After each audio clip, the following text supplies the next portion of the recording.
Welcome. This is Recidiva. I'm sharing a recording of a casual Skyrim playthrough using a mod list I built. My profound thanks to all the mod creators who have made this game a crowdsourced treasure. I hope you enjoy. Okay, I have solved a couple of problems for a few quests. If I loaded Bjormund Windstrider, it worked. I killed him. I finished Bones for a Crow. Now, I just happen to be here, and if you can hear that sound, it sounds like a Nernroot. But I believe it's the Phantasmal Chest. So I'm going to try to find it.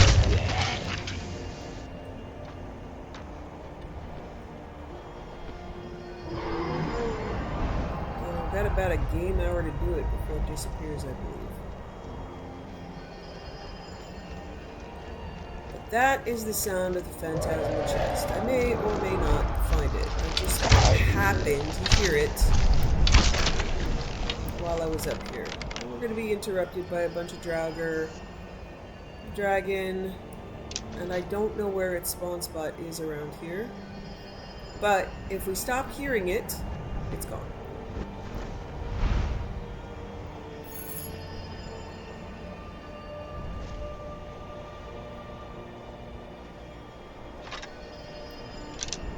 It does have a faint sparkle to it, but you have to be pretty close to see it. So I'm going to run down here and check closer to Arkwind Point, because I think that's where they said it might be hidden. I'm not sure.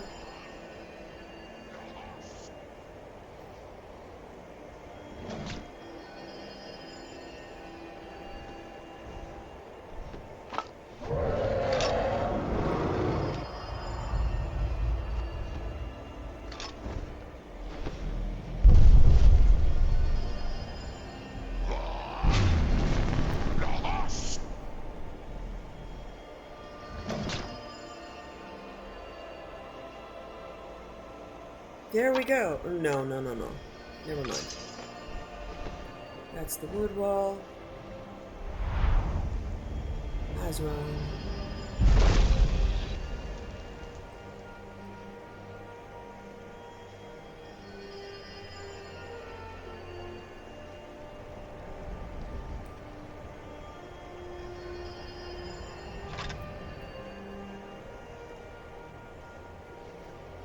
Okay, let me see if I can look up where it is at Arkwind Point.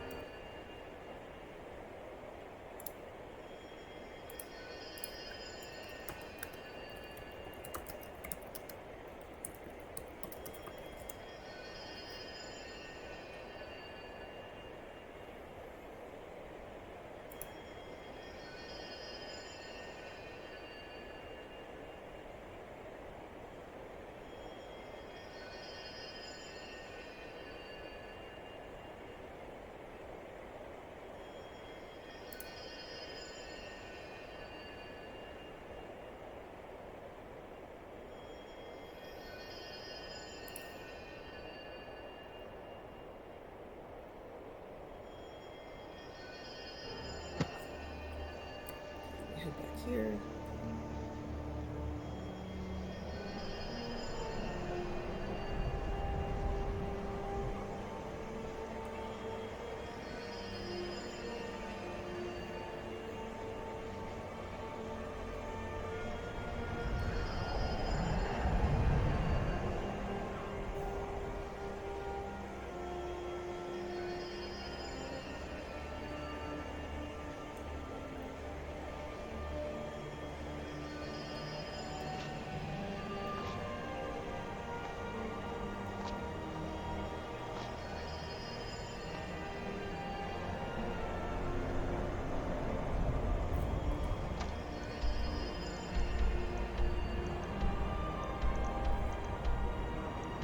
There is no actual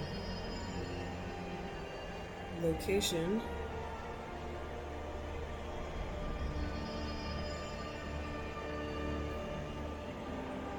Looks like that.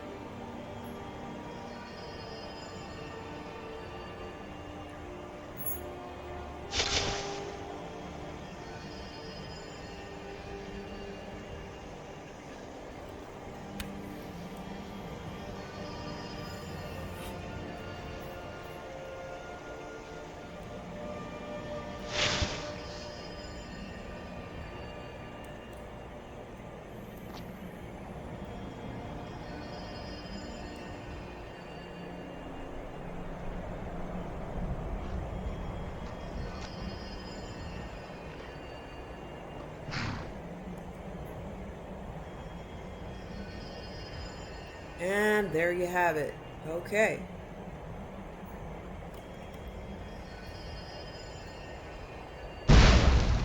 Phantasmal chest vanishes, but leaves you with a strange, lingering magical link to it.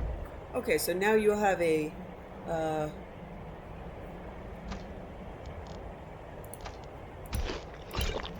you'll have a spell.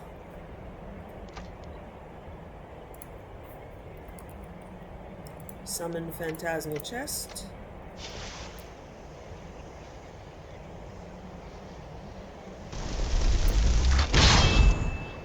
Okay. So just in case you can't carry everything when you pick it up. So a bunch of gems, bunch of cards, circlets, bunch of coins, a lot of things that can be put up at the bunch of fragments. So yeah, it's significant, along with 12,000 septums, explosive sulfur. So that doesn't suck. So I got a couple of things I hadn't already collected, but yeah, the chest will now be empty, and you have an extra spell. Alright, so I finished Bones for Crow. I reactivated all of the spells that had been bugged. Some of them were just going to hide again, but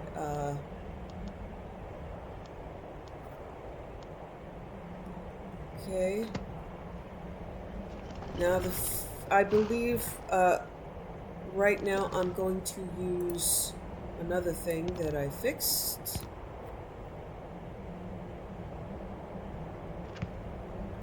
I found the scroll of attunement for the Alien Waystone to transport to the Oblivion Crossroads, which will advance that quest. I had put it in with another bunch of scrolls. Fortunately, I didn't sell it, but it's not treated like a quest object, so it was just in my storage somewhere.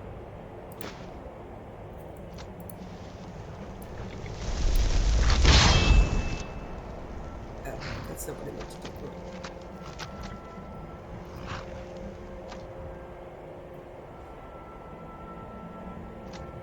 Oh, is it over here? Alien Waystone has been attuned. Use the attunement scroll on the Waystone amulet. Wear the amulet and see where it transports.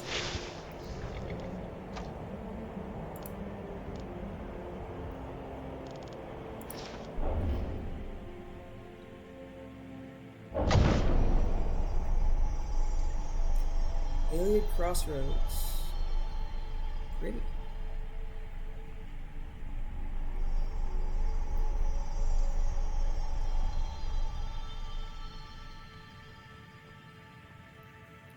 Oh, look at all this. Okay, it's tons of storage chests. Okay.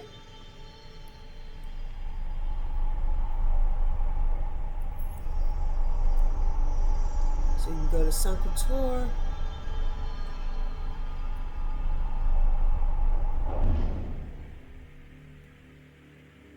I don't know why I'd want to go to Sankator, but I'm going to Sankator.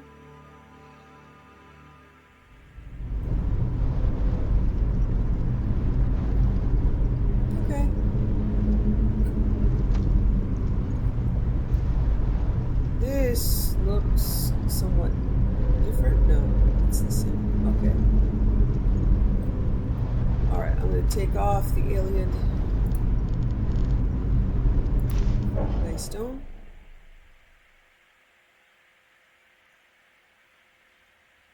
I should be back at Arcwind Point.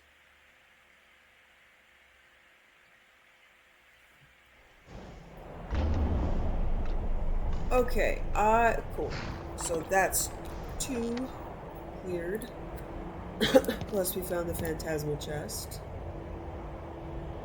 Now the next thing that I need to do, and it turns out a lot of these bugs, obviously the Legacy of the Dragonborn is from a mod, and I found a solution to the fishing quest for Butius's journal. Okay. Okay, so I need... follow these steps. So what I'm essentially doing is finding the ID for the journal. Help Brutius. So Brutius's journal, or Brutius. I try to put the Latin spin on things that are from the Imperials, the Empire, because they're clearly Roman. They didn't travel too far there. Okay, so I have 2 copies of Brutius's journal. And I can't read them when I have 2. So what I need to do is use the console command player drop. Now I haven't tested this, I'm not really sure if it works, but we'll find out. But a lot of people have had this issue. Player drop 6000 E2D1. Now, good, I didn't automatically loot it. Okay. Because it's a quest item, right? I didn't pick it up, did I? No, it's still there. Okay. Now I should be able to advance Brutius's quest. Thank you. Okay, that's how you fix it. So we've already read it, and now I can fish up the Lost Ring by Mirrorwatch. Okay. It's near Morthal. Mirrorwatch. Okay.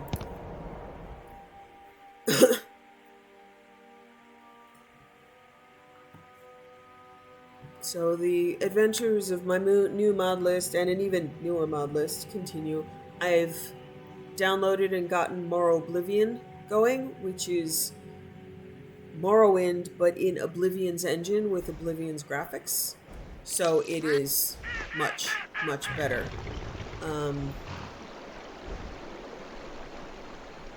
Got that going, so I'll be modding there, and also discovered that my beloved paper map messes up my Dindalod really tragically. So I started playing and I had a bunch of blank textures in my world, which is not good. We don't like that. Okay, so I should...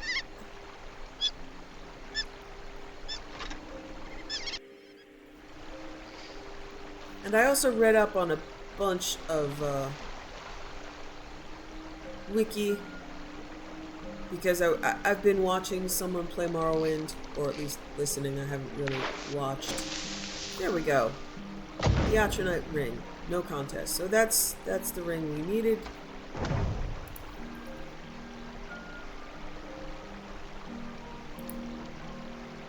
Resistance against fire, frost, and shock is improved by 10%.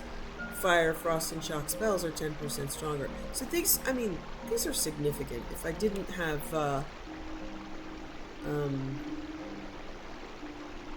what's the name of the ring from Legacy of the Dragonborn? Starts with a W, so it's low.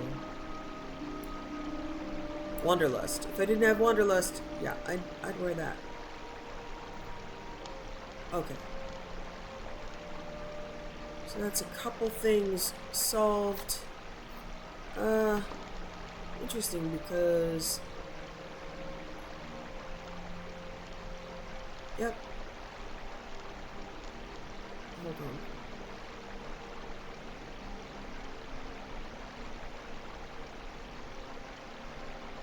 Okay. Yep, that cleared some stuff. That cleared like 2 quests. We were looking for a ring for Legacy of the Dragonborn, and that was the ring.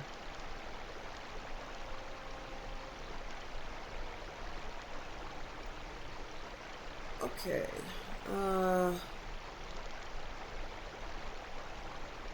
I'm going to try again to get a Forsworn Heart.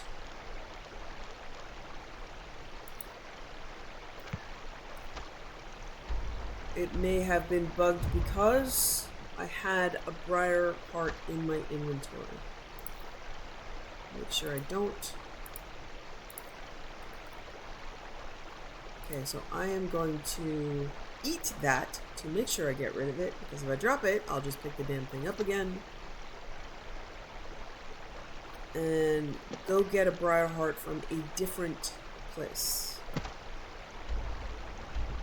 Well, I'm going to try the same guy. If not, we'll find a briar heart somewhere else. Let's try the same guy. See if it continues to be bugged or if I've figured it out. So I have read up a bit. So the first two games were Arena and Daggerfall. And I may be transposing some of them, but I believe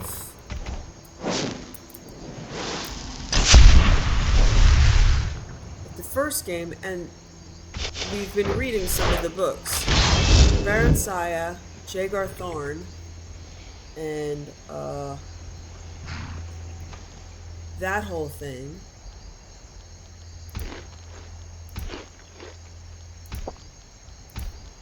Is either Arena or Daggerfall. And so that's the 8 parts of the, where they say nobody knows who the champion was. Might have been a her, the one with no name.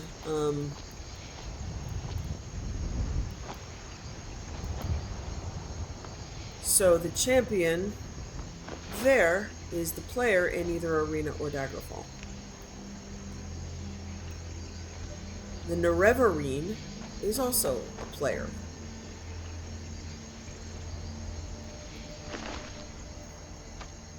Okay, I'm gonna go find a different briar heart about that. I don't think yeah, okay. So they do say that this is bugged mostly because you got a quest item already from that NPC. I didn't know that these chests like respawn, but they did. Cool. Okay, I believe there is a briar heart over near Hamilton. I always end up in a bunch of Forsworn.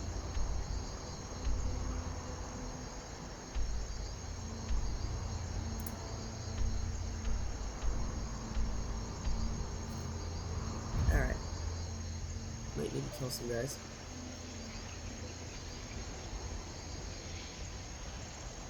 Or just, run away.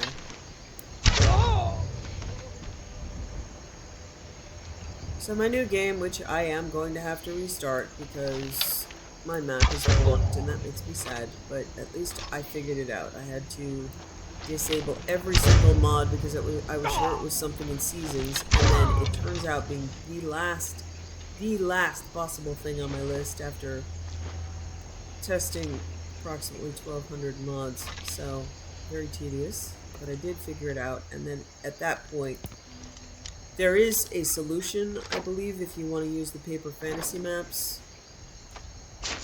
but it involves running the issue gets to be the same thing. Okay, if you want a grass cache, you have to run it like 4 times for Seasons, and yeah, I'm not into it.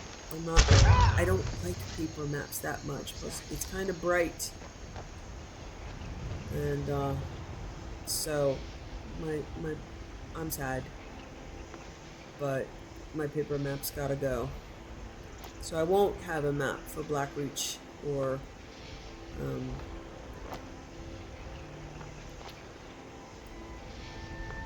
Soul Cairn, but I really don't want to spend like 6 hours on Dandala just to find out I did it wrong anyway. Force one down here, huh?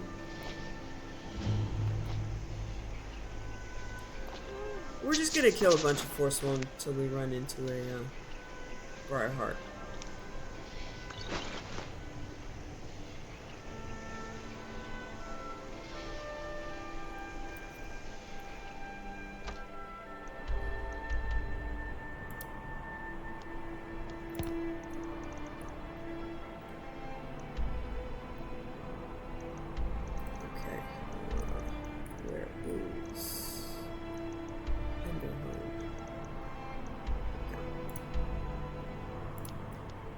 can't get there. Okay.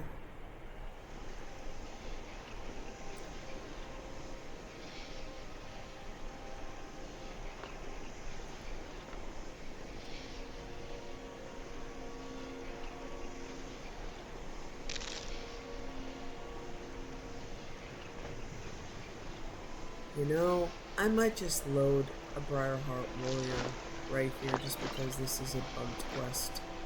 And I don't feel bad about loading an NPC.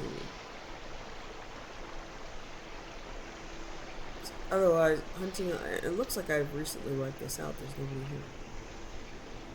I've been busy. Okay, I'm gonna give this a try. Help. Fireheart, warrior.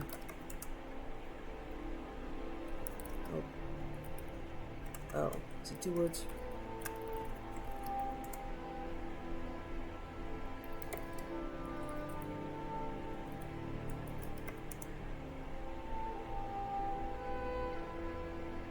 Forsworn Briarheart. Okay, I'm going to drop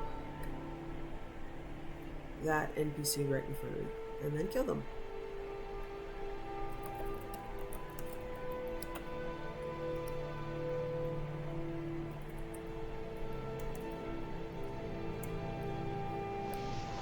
Hey, buddy.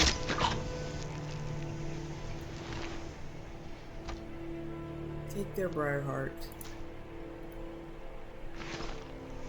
Nope, that did not do it.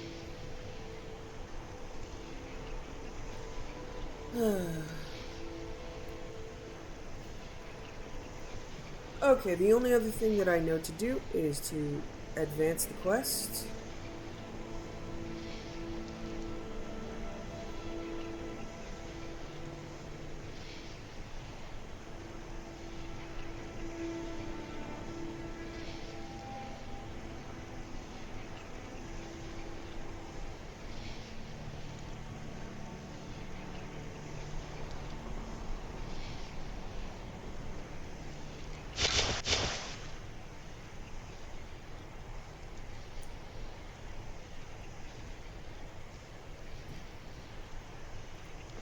Okay, preparing the file. I need to use the console to say show quest targets.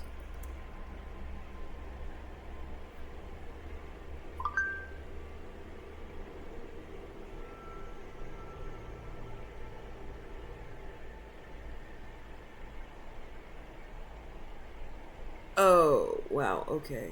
It's all of my activated quests, not just the ones that I have highlighted. Interesting.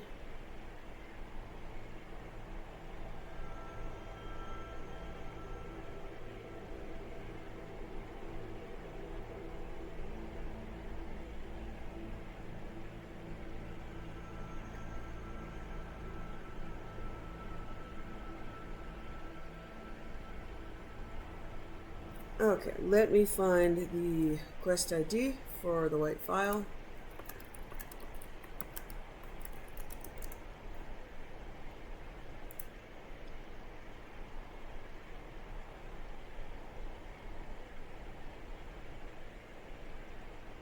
MS-12.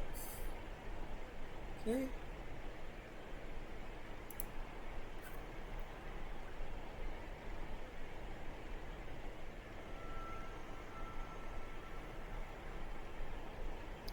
Okay, so let me find the one for MS-12. Alright, hold on. Find the current stage. Player SQS MS-12.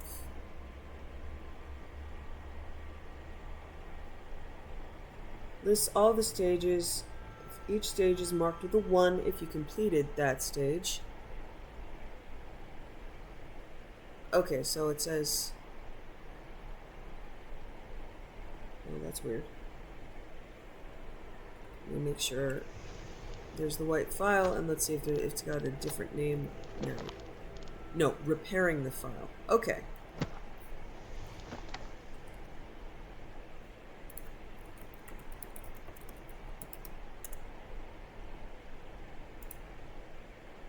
MS12B. Okay.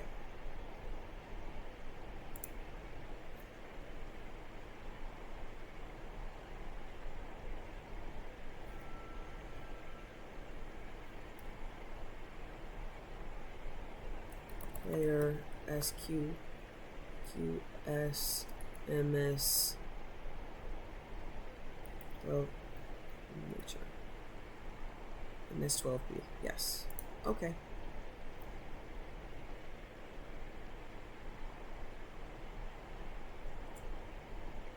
Okay, so there's still 2 stages. I'm not going to completely advance it.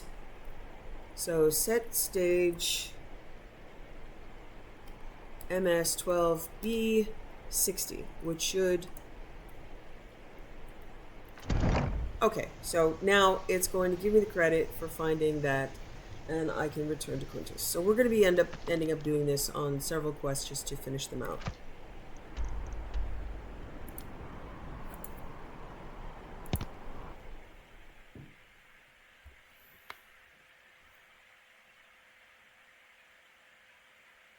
Anything that's buggy, anything that's, yeah, just affected by so many mods that it doesn't know what it's doing anymore.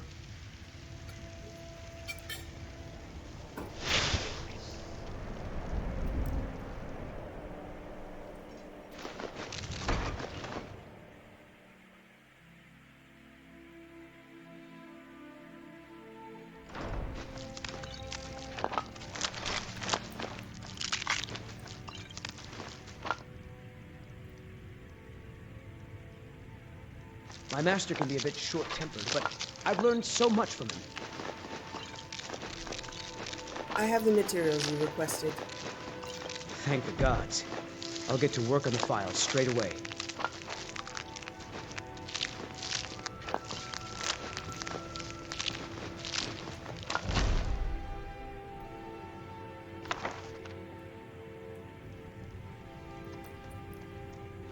Okay.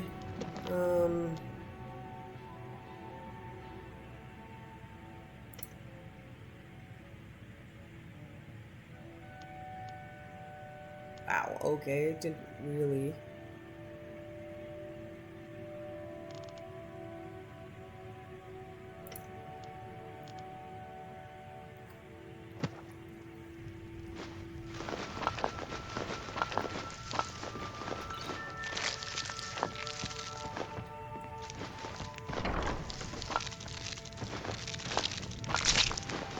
Master, look. It's the file. What? How? It doesn't matter. Look. It's refilling with your tonic as we speak. Marvelous. He is gone. But thanks to you, he died knowing his life's work was not in vain. I'm sorry to hear that. As am I. You acted very nobly in helping my master realize his life's work. Thank you for that. As for myself, I've always been content to simply be an alchemist. I fear keeping the file would just remind me of Norelian's obsession and how it consumed him. Here, keep it. You are as much a part of its legend now as Corral Mill was. I hope it brings you the happiness that my master desired. Now, how would you like me to align the file's properties? I'm not as skilled as Corral Mill, so I'm afraid it will only ever refill with one type of liquid. I'd like it to have the power of healing. I understand. Okay, let's see. It's still bug. No, it completed. Good. So there's still a step that looks incomplete, but okay. Alrighty. That's good. So that's how we'll do it. Okay, some of these I'm hiding again for reasons. I'm never going to find water pipe.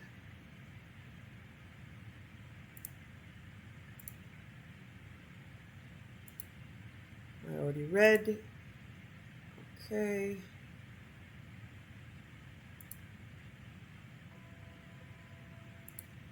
Okay, some of these I might be able to fix, and yeah, the author of the mysterious note. Once these are down to only one or two in my, in my quest list, it'll be much easier to find the quest stages. I am not joining the Imperial Legion. I'm gonna try finding the Thalmor Assassin again. Because I'm in Windhelm, so why not? Good day, friend. Keeping well? Hey, sweetheart. You're just a nice guy. Hope you stay nice and warm in here. And have a nice alchemisty life.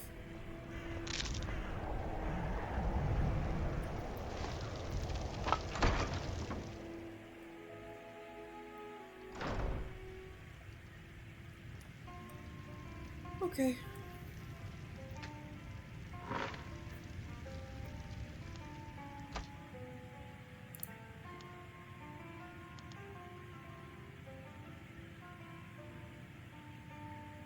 Spirit of Nirn. Lorcan is the spirit of Nirn, the god of all mortals. This does not mean all mortals necessarily like him or even know him. Most elves hate him, thinking creation is that act which sundered them from the spirit realm. Most humans revere him, or aspects of him, as the herald of existence. The creation of the mortal plane, the mundus, Nirn, is a source of mental anguish to all living things. All souls know deep down they came originally from somewhere else, and that Nirn is a cruel and crucial step to what comes next. What is this next? Some wish to return to the original state, the spirit realm, and that Lorcan is the demon that hinders their way. To them, Nirn is a prison, an illusion to escape. Others think that Lorcan created the world as the testing ground for transcendence. To them, the spirit realm was already a prison. The true escape is now finally possible. Spirit of the Daedra. How you should know us. Death, defeat, and fear. We do not die, we do not fear death. Destroy the body, and the animus is cast into the darkness, but the animus returns. But we are not all brave. We feel pain and fear it. We feel shame and fear it. We feel loss and fear it. We hate the darkness and fear it. The scamps have small thoughts and cannot fear greatly. The vermi have no thoughts and cannot fear. Dromora have deep thoughts and must master fear to overcome it. The clan bond. We are not born. We have not fathers nor mothers, yet we have kin and clans. The clan form is strong. It shapes body and thought. In the clan form is strength and purpose. The oath bond. We serve by choice. We serve the strong, so that their strength might shield us. Clans serve by long practice, but practice may change. Dromora have long served Dagon, but not always so. Practice is secure when oath bonds are secure, and trust is shared. When oath bonds are weak, there is pain and shame and loss and darkness and great fear. How we think about man. Perhaps you find scamps comic and vermi brutish. I don't even know what vermi are. What are vermi?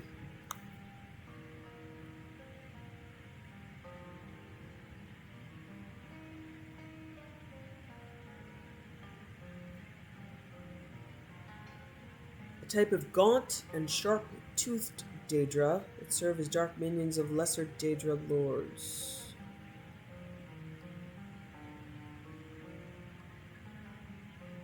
Okay.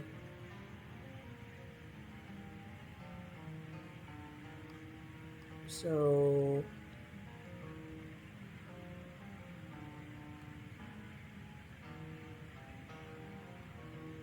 so this is the events in Battlespire. Okay. How we think... Okay. How then do you imagine how we view you humans? You are prey, and we are the huntsmen. The scamps are the hounds, and the vermi the beaters. The flesh is sweet, and the chase is diverting. As you may sometimes praise the fox or hare, admiring its cunning and speed, and lamenting as the hound tear its flesh, so do we sometimes admire our prey, and secretly applaud when it cheats our snares or eludes pursuit. But, like all worldly things, you will in time wear and be used up. You age, grow ugly, weak, and foolish. You are always lost, late or soon. Sometimes the prey turns upon us and bites. It is a small thing. When wounded or weary, we fly away to restore. Sometimes a precious thing is lost, but that risk makes the chase all the sweeter. Man's mystery. Man is mortal and doomed to death and failure and loss. This lies beyond our comprehension. Why do you not despair? Surfeit of Thieves by Anais Noru. This looks interesting, said Indic, his eyes narrowing to observe the black caravan making its way to the spires of the secluded castle. A gaudy alien coat of arms marked each carriage, the lacquer glistening in the light of the moons. Who do you suppose they are? They're obviously well off, smiled his partner, Haraya. Perhaps some new imperial cult dedicated to the acquisition of wealth? Go to town and find out what you can about the castle, said Indic. I'll see if I can learn anything about who these strangers are. We'll meet on this hill tomorrow night. Haraya had two great skills, picking locks and picking information. By dusk of the following day, she had returned to the hill. Indic joined her an hour later. The place is called Ald Allura, she explained. It dates back to the Second Era, when a collection of nobles built it to protect themselves during one of the epidemics. They didn't want any of the diseased masses to get into their midst and spread the plague, so they built up quite a sophisticated security system for the time. Of course, it's mostly fallen into ruin, but I have a good idea about what kind of locks and traps might still be operational. What did you find out? I wasn't nearly so successful, frowned Indic. No one seems to have any idea about the group, even that they were here. I was about to give up, but at the charter house, I met a monk who said that his masters were a Hermetic group called the Order of St. Idnua. I talked to him for some time, this fellow named of Parathion, and it seems they're having some sort of ritual feast tonight. Are they wealthy? Asked Haraya impatiently. Embarrassingly so, according to the fellow, but they're only at the castle for tonight. I have my picks on me, and Haraya. Opportunity has smiled on us. Oh, you guys are going to be eaten, aren't you? She drew a diagram of the castle in the dirt. The main hall and kitchens were near the front gate, and the stables and secured armory were in the back. The thieves had a system that never failed. Haraya would find a way into the castle and collect as much loot as possible, while Indic provided the distraction. He waited until his partner had scaled the wall before rapping on the gate. Perhaps this time he would be a bard or a lost adventurer. The details were the most fun to improvise. Haraya heard Indic talking to the woman who came to the gate, but she was too far away to hear the words exchanged. He was evidently successful. A moment later, she heard the door shut. The man had charm. She would give him that.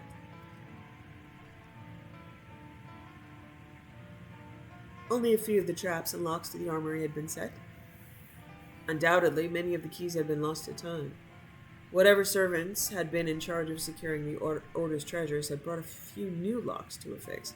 It took extra time to maneuver the intricate hasps and bolts of the new traps before proceeding to the old, but still working systems. Proceeding to the old but still working systems, but Varaya found her heart beating with anticipation. Whatever lay beyond the door, she thought, must be of sufficient value to merit such protection.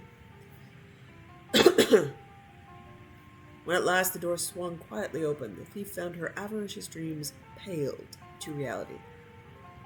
A mountain of golden treasure, ancient relics glimmering with untapped magicka, weaponry of matchless quality, gemstones the size of her fist, row after row of strange potions, and stacks of valuable documents and scrolls. She was so enthralled by the sight she did not hear the man behind her approach.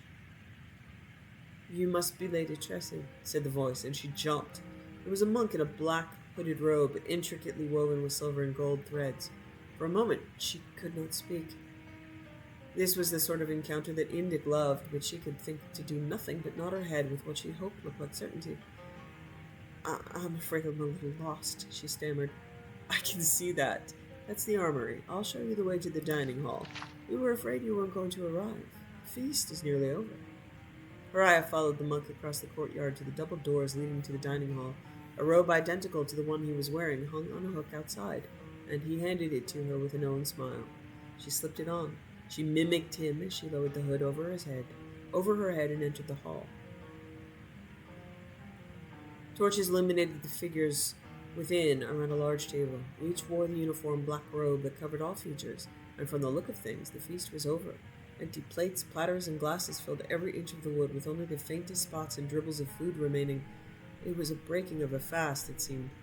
For a moment, Haraya stopped to think about poor, lost Lady Tressie, who had missed her opportunity for gluttony.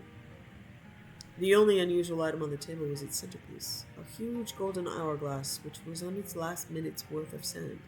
Though each person looked alike, some were sleeping, some were chatting merrily to one another, and one was playing a lute. Indic's lute, she noticed, and then noticed Indic's ring on the man's finger. Mariah was suddenly grateful for the anonymity of the hood. Perhaps Indic would not realize that it was she, and that she had blundered. "Tressie," said the young man to the assembled, who turned as one to her and burst into applause. A conscious member of the order arose to kiss her hand and introduce themselves. "Nerdla, Swelek, Kyler." The names got stranger. "Tony up, Itilts, Nuhariatap." She could not help laughing. "I understand. It's all backwards. Your real names are Aldrin, Teleus, Relic, Poinal, Stillith, Perathian." "Of course," said the young man. "Would you have a seat?" "Say," giggled Hariah, getting into the spirit of the mask, and taking an empty chair. "I suppose that when the hourglass runs out, the backwards names go back to normal?" "Yes, that's correct, Tressie," said the woman next to her. "It's one of our order's little amusements." His castle seemed like the appropriate, ironic venue for a feast, devised as it was to shun the plague victims who were in their way, a walking dead. Araya felt herself... Have you figured out what Tressie is backwards? Araya felt herself lightheaded from the odor of the torches and bumped into the sleeping man next to her. He fell face forward onto the table. "Poor Isuriak Tsrif," said a neighboring man, helping to prop the body up. "He's given us so much." Araya stumbled to her feet and began walking uncertainly for the front gate. "Where are you going, Tressid?" asked one of the figures, his voice taking on an unpleasant, mocking quality. "My name isn't Tressid," she mumbled, gripping Indic's arm. "I'm sorry, partner. We need to go." The last crumb of the sand fell in the hourglass as the man pulled back his hood. It was not Indic. It was not even human, but a stretched grotesquerie of a man with hungry eyes and a wide mouth filled with tusk-like fangs. Right, vampires before mods. Araya fell back into the chair as the figure they called Esriak Tsirif. His hood fell open. Oh, first course. His hood fell open, revealing the pallid, bloodless face of Indic. As she began to scream, it fell on her. In her last living moments, Araya finally spelled Tressie backwards.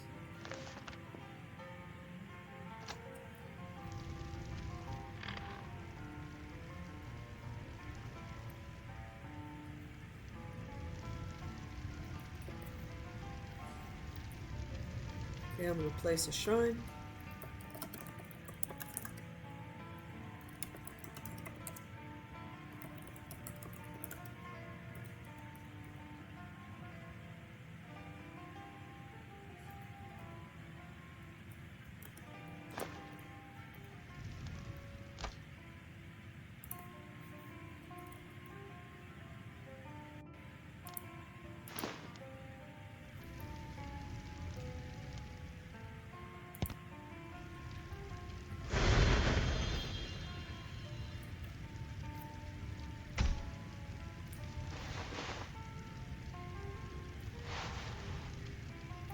Going to actually remember to use the tools.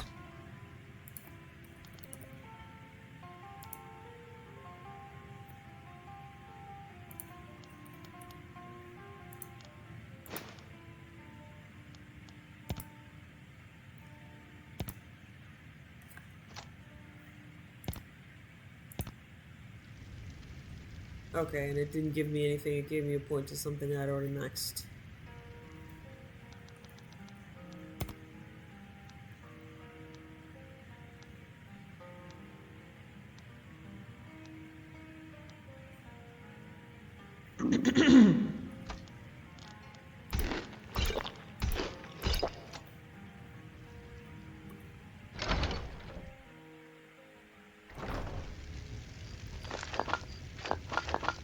Okay, I know I have a treasure map. Right, but I can't read. I have found a bug in my hide each mod. If the name is very long, then I can't collect the box. So Crabber's Shack, I think I've discovered that. I can search my map for it. I haven't, so I will search the internet for it.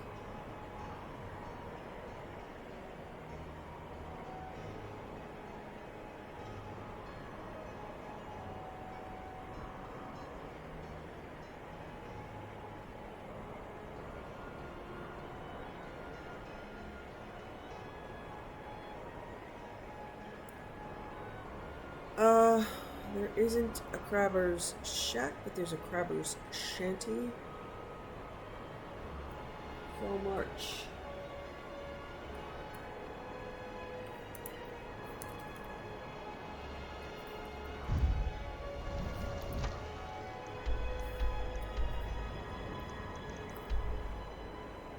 Okay.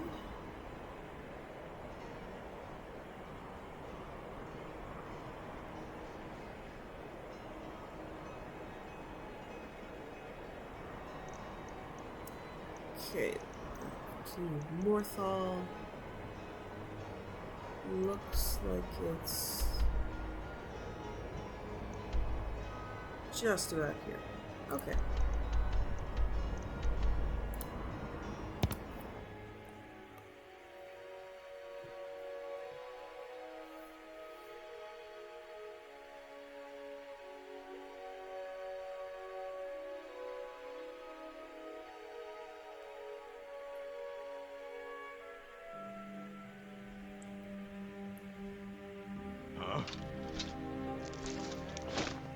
Oh, this spot. Wow, my arrows are still full from the last one.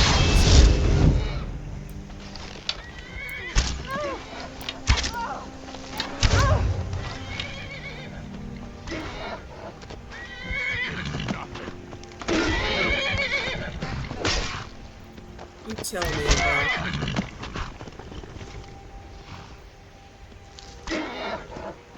This is just a crappy place to port into. I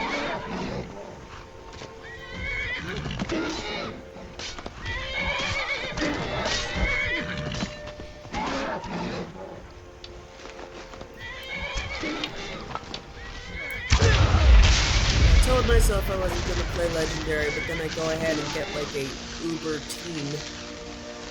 Ori, Kaidan, and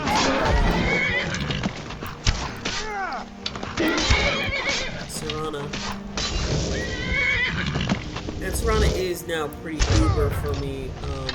I have a mod called Queen of the Damned, which makes her, it gives her, instead of like the really crappy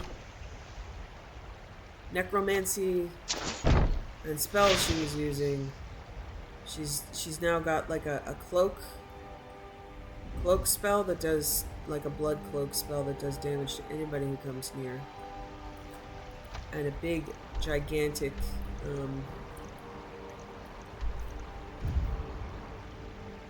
looking gargoyle.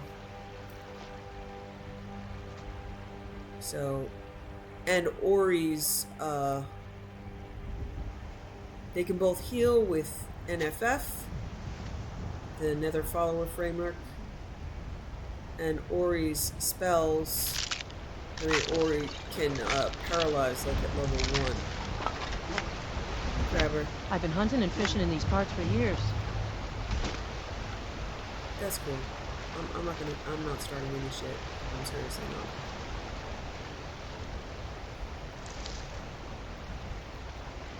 Oh dear. Okay, I can't.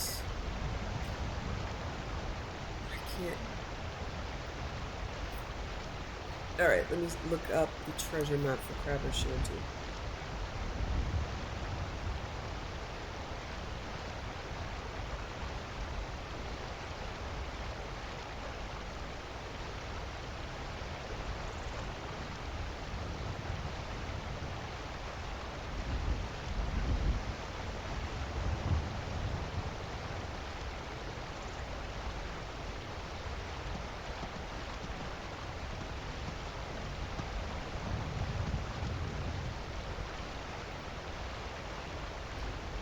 Okay, there should be a waterfall.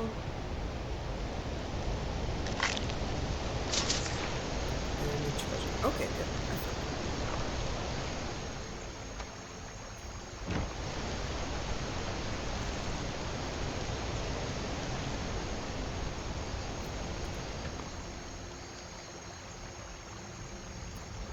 Okay. I'm going to try bringing the fine cut void salts to Wayfinder again. If not, I'm going to use a code to clear it.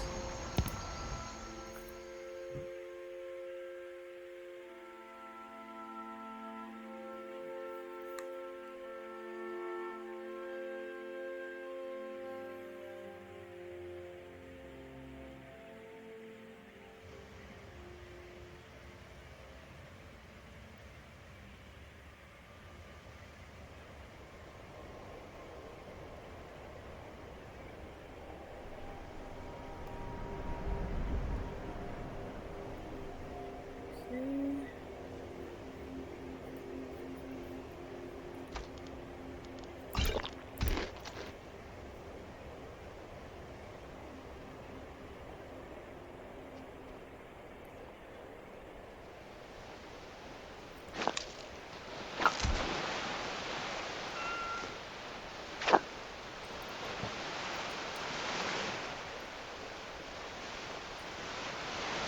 Hello, sweetheart. Hi, Edward.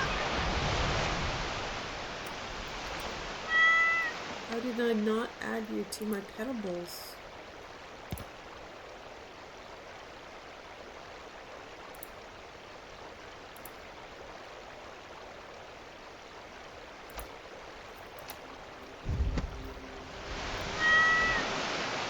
Look at that. What a sweetheart.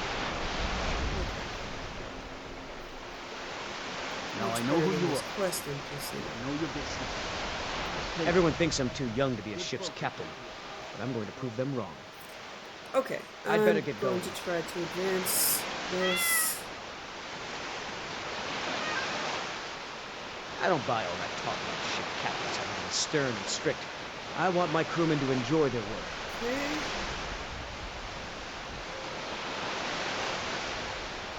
I inherited the ship when my mother passed. I'm gonna look up the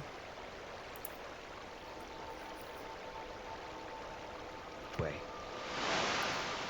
here, SQS, reform ship, Dawn Star.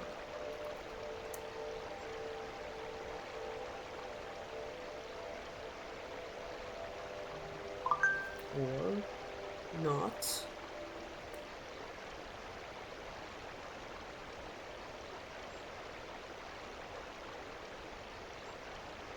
Reform ships, Dawn Star.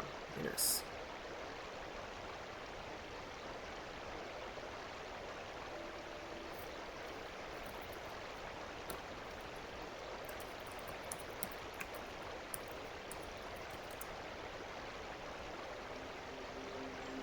Okay.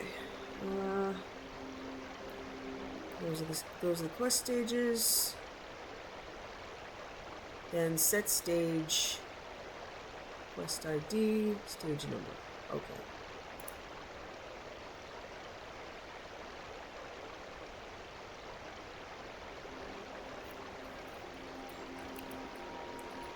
Reform ships, Dawn Star. 20. Spent her life on the water, and now Okay. I do too. Good day, friend. Keeping well? I'd better get going. Okay.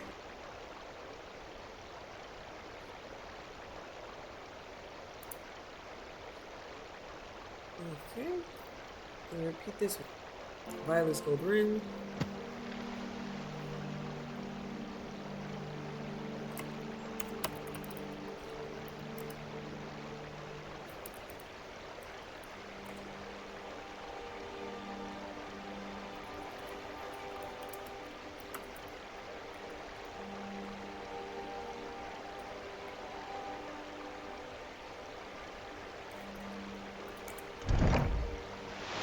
Okay, Tell Revan that the gold ring has been planted, so I'll return to Whiterun.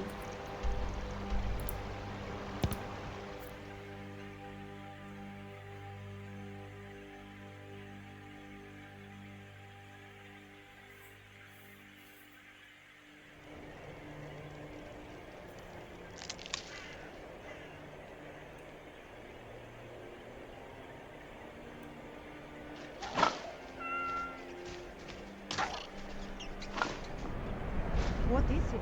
Dragons?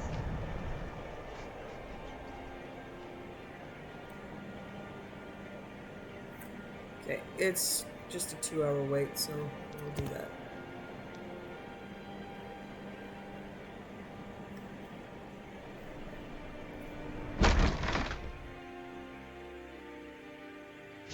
Got something for just about everybody in here. Give a holler if you have any questions. Have you taken care of that little problem? I've placed Viola's ring in her house. Thank you, thank you! Azura's prophecy always guides you to fortune. Speaking of fortune, here. Everything I earned from my last shipment. It's yours. Okay. Do come again. Good to see you. Finally, someone useful is Let around. me see if I can actually sell Oh, this a bit of this and a bit of that. Dragonborn gallery leaflet. No. Okay. Now, if you'll excuse me. Put it in a bag or something. So it's not directly in my inventory.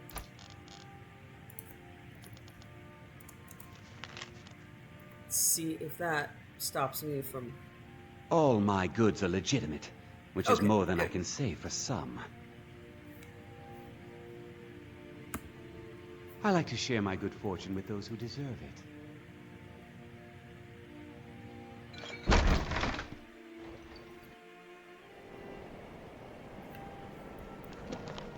Okay, moving right along.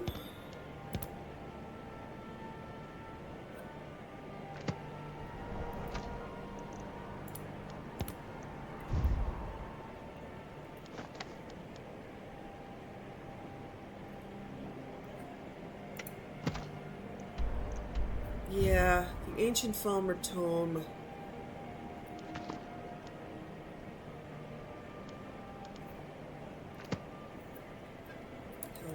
Ancient Falmer tome.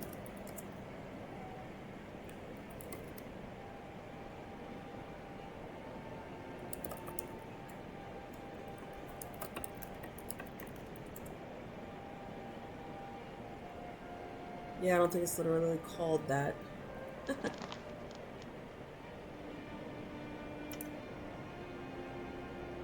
Okay, I don't want to do lights out. With Jari Ra gone, I'm okay with not doing lights out. So I'm not going to fix it. It's already modded. I can't change... I really can't change it at this point. So if you want to know what lights out is, check... I'm sure someone's done it online. I don't like the quest in the first place. Yeah, this is Saints and Sinners. I'm going to see if I can fix that one. The rest of these, I might be able to change. But some of these, I know I can't, or I know I won't. Okay.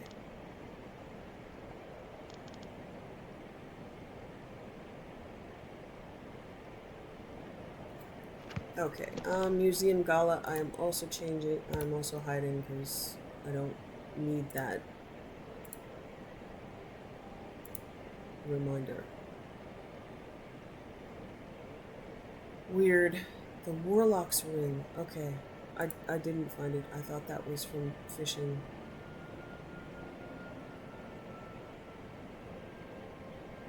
This is just a radiant one. Okay, let's continue with something that I know is not bugged, or not yet. Continue fishing bounties.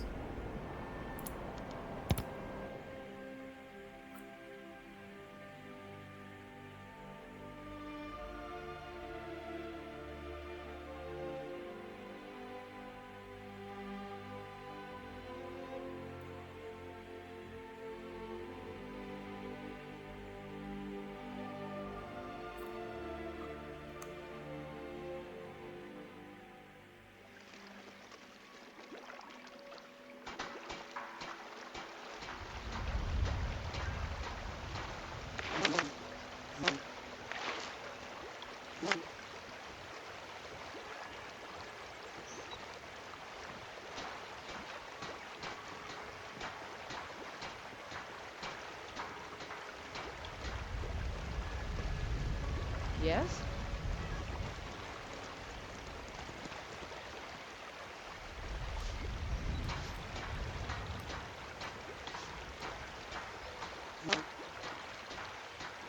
Okay, so to be clear, I'm looking up again the plot. So the plot of Arena is the whole Jagar Thorn thing. We've read the books in The Real Baron Saya,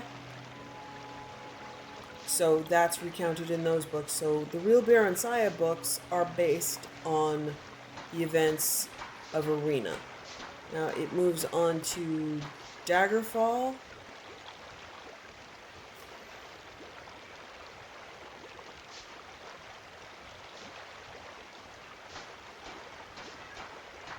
Okay, so the story follows the player sent by the Emperor to free the ghost of King Lysandus from his earthly shackles, discovered what happened to a letter sent.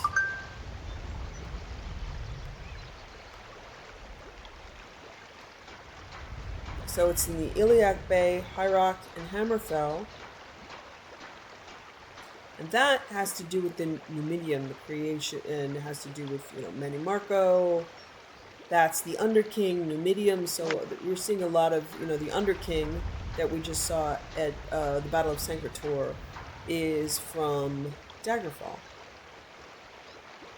And I believe Morrowind has to do with the Tribunal and the Tools of Lorcan. So I am slowly putting the pieces together. Out with it. Know of anyone in need of fishing work around Skyrim? Maybe you can help me. You're headed to Dawnstar. It's all in this note. Yay! This won't be easy, but that's why I'm Dawnstar. sending you. Think you can handle it? I'm always up for one of your crab dilemmas. Thanks. Good luck out there. Yeah, this is a quest that you cannot do in Cold's Gonna Kill You Survival. It's one of the reasons why I set it to... Okay, these are fishing maps. I'm going to read them quick. Letter on mud crab attacks. Furia, I have received multiple accounts of fishermen being attacked near a small shack on the shore west of Dawnstar by a swarm of mud crabs. Yes, mud crabs. No, I didn't believe it either, until I saw their wounds for myself. One traveler said they jumped out of the sea right at her. I would like you, the foremost expert on mud crabs, to investigate. I cannot afford to spare any of my guards, so I ask you, please find a way to rid these beasts from our shores. Jarl Skald. Maria's notes. Fascinating. I wonder what could be causing them to gather together and become aggressive. Mud crab are timid creatures unless threatened. So something must have stirred them up. Either way, they'll have to be put to rest so the shore is safe again. Shame I won't get a chance to study them. So, yeah, the issue with me setting, getting a mod like One with Nature, where things don't attack me, means that some of the mod content, like this, if I pacified mud crabs in the regular world, no big issue, but if these guys are trying to attack me and the quest won't trigger, I've had to stop using that mod, which is sad, because I would like to be one with nature.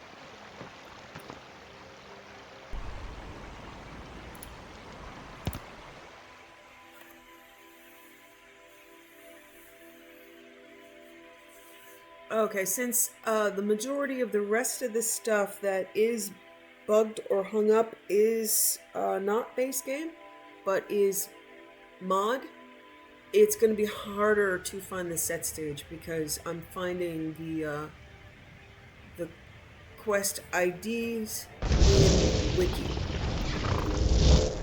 So if I can't find the quest IDs, there are a couple more things that I can try.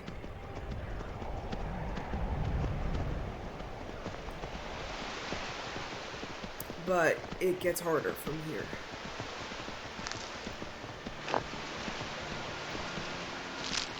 This quest for fishing is hard.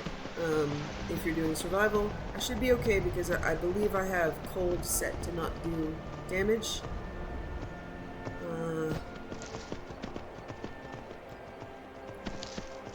But yeah, it's tough. It requires like water breathing, and if you have survival on, your cold tolerance isn't good. I remember it killing me a couple of times in vanilla.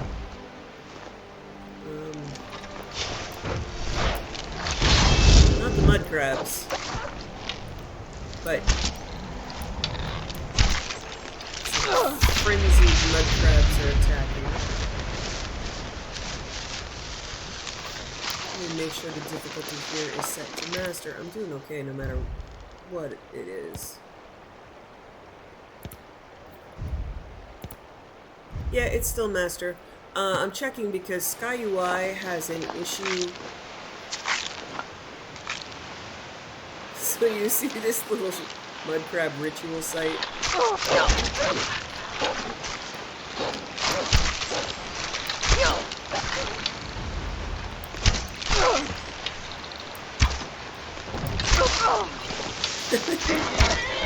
They're big and they jump.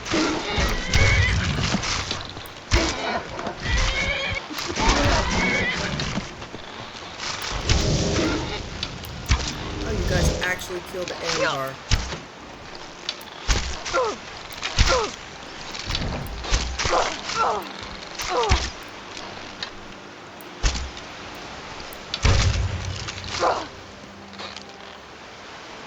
Come on, little buddy.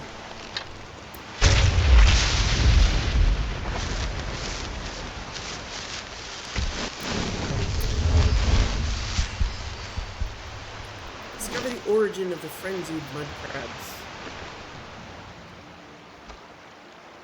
Sevier's Journal.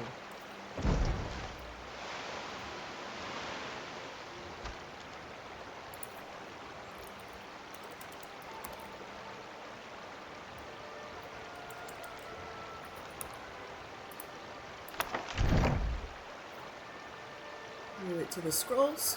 30th of Sun's Height 4E201. To master the art of necromancy, one requires a constant supply of corpses upon which to practice. Here on the coast, I can practice my arts undisturbed, save for a lone fisherman I convinced to let me rest in his shack. Amazing how far a few potions and fire salts can take you. Soon I will begin the pacification ritual that will bring me wave after wave of docile creatures to slay and practice my abilities. Second of last seed, 4E201. Ritual is complete. Mud crabs arrive from the sea in droves, each ready to surrender their life. Already I feel myself growing stronger in the dark arts. I bring down the knife and see life's flame extinguish from their eyes. Then I raise my hand and see it spark once more. I bring the knife back down again. The others watch on, their feeble minds unable to resist. Seventh of last seed, 4E201. A curious thing happened today. As a fresh wave of the clawed creatures rose out of the water, one of them ran ahead of the pack and lunged right at me, snapping and cheering.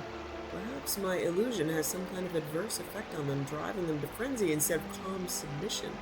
I will dispel the illusions for now and make do with the creatures I find close to the shore. 10th of last seed, 4E201. More have come from the sea with deadly intent. This time, almost too many to manage. I need to be careful. Is this my queen? No. The illusion ritual ended long ago. I fear I have ignited something within them. No matter. I've come too far to stop now. Okay. Oh, it's not this one. It's another one. Or maybe they changed it. I don't know. Oh. Yeah. I think there's something with a horker too. It's been a while since I did this. And there is something with swimming off that dock. I mean, that area into the deep water. I don't know if they changed it.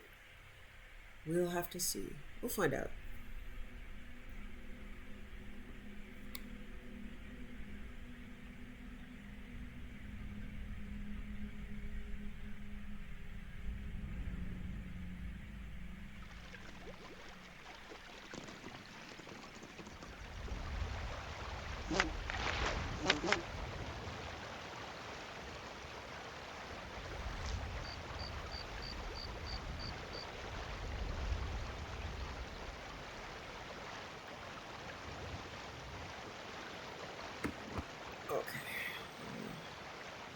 Ooh.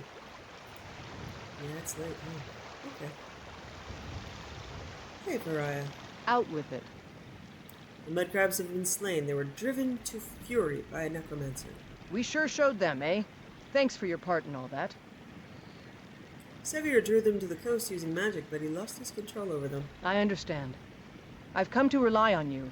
There's something I want you to have. It was my father's. It would be my honor if you carried it. May the gods keep you. This Alakia rod is fit for a master fisherman. Thank you, Viraya. Stay sharp out there. Know of anyone in need of fishing work around Skyrim? Of course. It's all in this note. All right, then. Yeah, I think Fang Tusk is the, Reed Bounty Fang Tusk. I think that's the hooker.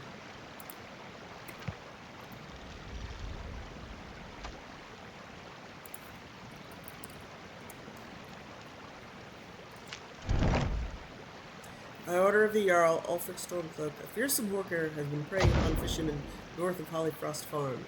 They say this beast drains the life from any who draws near it. Those that have encountered it and lived have taken to calling it Fangtusk. The creature seems to enjoy eating Arctic grayling above all else. This is a fish common to all frozen waters of the snowy north of Skyrim. Fishermen have been keeping it occupied by leaving offerings at its feeding grounds by the shoreline. The time has come for the threat to be dealt with. Lure the beast out with an Arctic grayling placed upon the shore and come well armed. A reward will be offered to any who can manage to slay it. I think that's the one. I think it's the grayling. I probably have one though. I mean, I've spent so much time.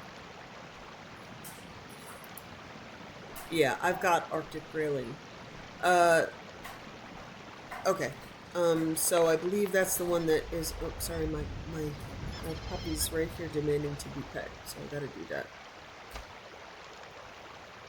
We went away this weekend for a little while, and he's just not sure about the universe anymore. We went kayaking down the Delaware River. We went like 10 miles, and wow, that hurt, but it was amazing. It's okay, Petey. We're good. We're not leaving, buddy. We only leave sometimes.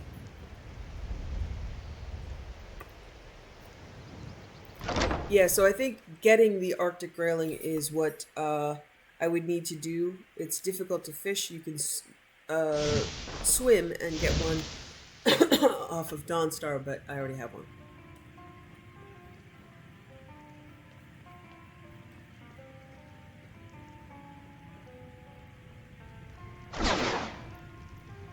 So for the Morrowind setups, the mods, I did try setting Morrowind up. There was a Morrowind renewal project. I don't remember exactly what it called, but it still looked mostly like crap, and there was no engine game changes, and I would still have all of the same issues, which for me is no quest markers. You have to figure everything out the hard way. So I was watching, or mostly for me, listening.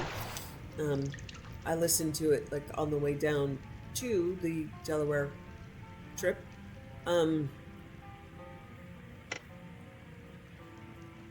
But still, no quest markers. I don't think that's for me.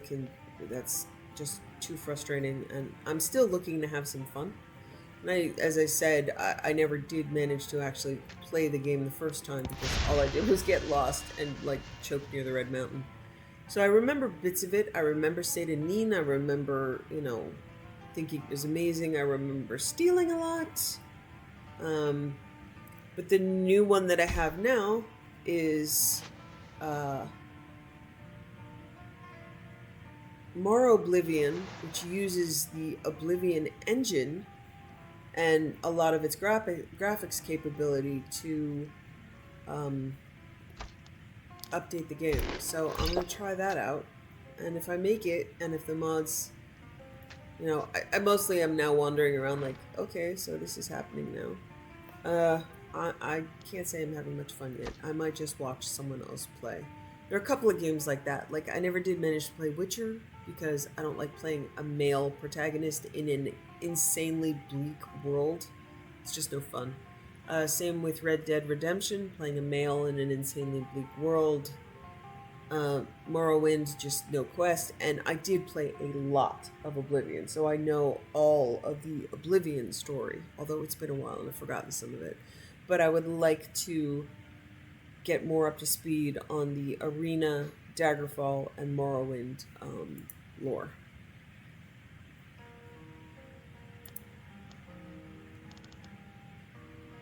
Let me see, there are some notes and journals. Reliar's journal. I know what he's planning. Does he really think he can take all the credit for discovering these spiders? Next time he goes into the safety cage to do whatever it is he does with these spiders, I'll lock the door. I'll have no choice but to listen to me then. What does he mean about me not being right in the head? There's nothing wrong with me. He's the one trying to steal my discovery. Oops, sorry, knocked over my phone and everything. Yeah. He's the one trying to steal my discovery. Does he think I don't see what he's doing? There's nothing wrong with me. Nothing. Spoiler alert, I think that there's something wrong with him. He keeps talking to me like I'm insane. I'm not insane. Who said I'm insane? Did I say I was insane? I'll show him insane. It doesn't matter. You'll see what real power is. The chanting we heard just outside the main chamber must mean there's something extremely powerful there. If I can get my hands on that energy and bring it back, who knows what kind of discoveries we can make from it. Yee. Servor's journal. She's finally done it. I knew she'd eventually crack. I probably should have left when I had the chance. The untapped power within these spiders has finally gone to Marilar's head. Who would have thought these tiny albino creatures had the ability to harness such magic? Being locked in this cage is frustrating, of course, but it is keeping me even more focused on my work. What did she think I was going to do anyway? So this is with the machine that makes the spider bombs. Hello, Ash. Got a kitty. What did she think I was going to do anyway? As my sister, she must have known how devoted I am to this work. Although, I can't fault her for her actions right now. Who knows what kind of fumes these experiments have been giving off, or what effect they've had on the brain. At least I'm alright. Or maybe I'm not, but I think I am. Could these experiments be having the same effect on me that they are on her? Magnificent! It seems as though you can combine any one of the base spiders with a modifier to tweak its behavior. For instance, just imbuing an albino pod with a ruby seems to create a spider that jumps at its victims and proceeds to explode, but by simply adding a salt pod to the mixture, it creates the same manner of spider. You might be hearing weird noises because my kitty's rubbing all over the laptop, which, you guys hear, but I don't. Jumping and exploding. I just hear it later when I'm editing going, what is that? Oh, it's my cat. Exploding, it emits flames from its body. I'd experiment with more of these behaviors, but it seems the bandits we tested the mind-controlled spiders on are still locked away. Marilar doesn't want me to let them out. Maybe there are too many in there for her to handle. I heard her muttering to herself earlier today. She was saying things like, spiders are mine. They'll listen to me. What exactly is she planning?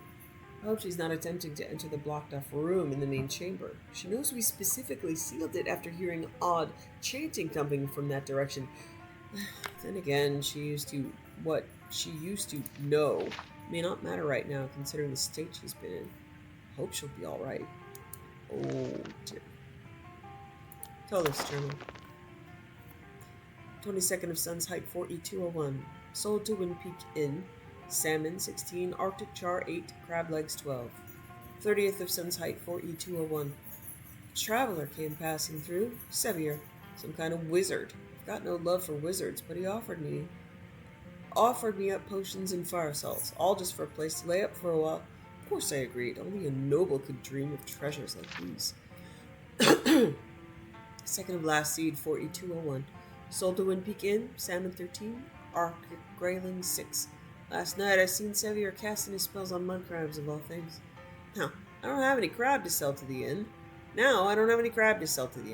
He said that I could have them when he's done, but something's not right with those crabs when he's through with them. They smell old. Foul. 5th of Last Seed 4E201. A mud crab tried to get at me while I was sleeping last night. Good thing I keep a sharp blade under the bed. Tomorrow I'm going to tell my visitor that it's time for him to go. I've had enough of the chanting at all hours of the night. 7th of Last Seed 4E201. I can't believe it. It's true what they say. No good deed goes unpunished. I told Sevier that he needed to leave, and he just started ranting about how this was his place now. Said not to forget our deal, that he was not to be disturbed. This sounds like, some what are all of the timeshare things and all the people selling stuff. Come to my wonderful little place here. It'll be amazing. And then you get horrible people that'll never leave. Scared he'll cast his magic on me if I have another cross word with him. 9th of last seed, 4201. Now I know what he's been up to. He's been doing awful, evil magic on those crabs. Don't get me wrong, mud crabs will snap your ankles with their claws just as soon as look at you, but they don't deserve this. I can't stay here. I'll head to Wind Peak Inn next morning. I'm not coming back. Not ever. This place is cursed now.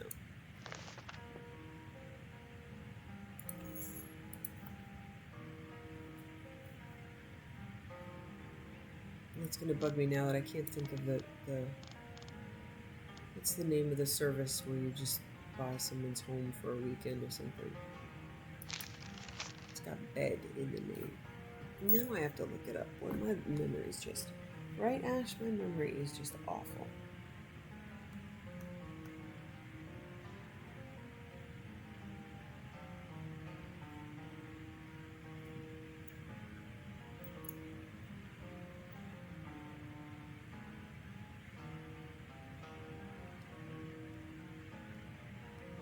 Nope, now I'm just getting hearts. Airbnb. Okay, didn't have bed in it at all. I suppose B&B is bed and bath. I don't know. It's implied.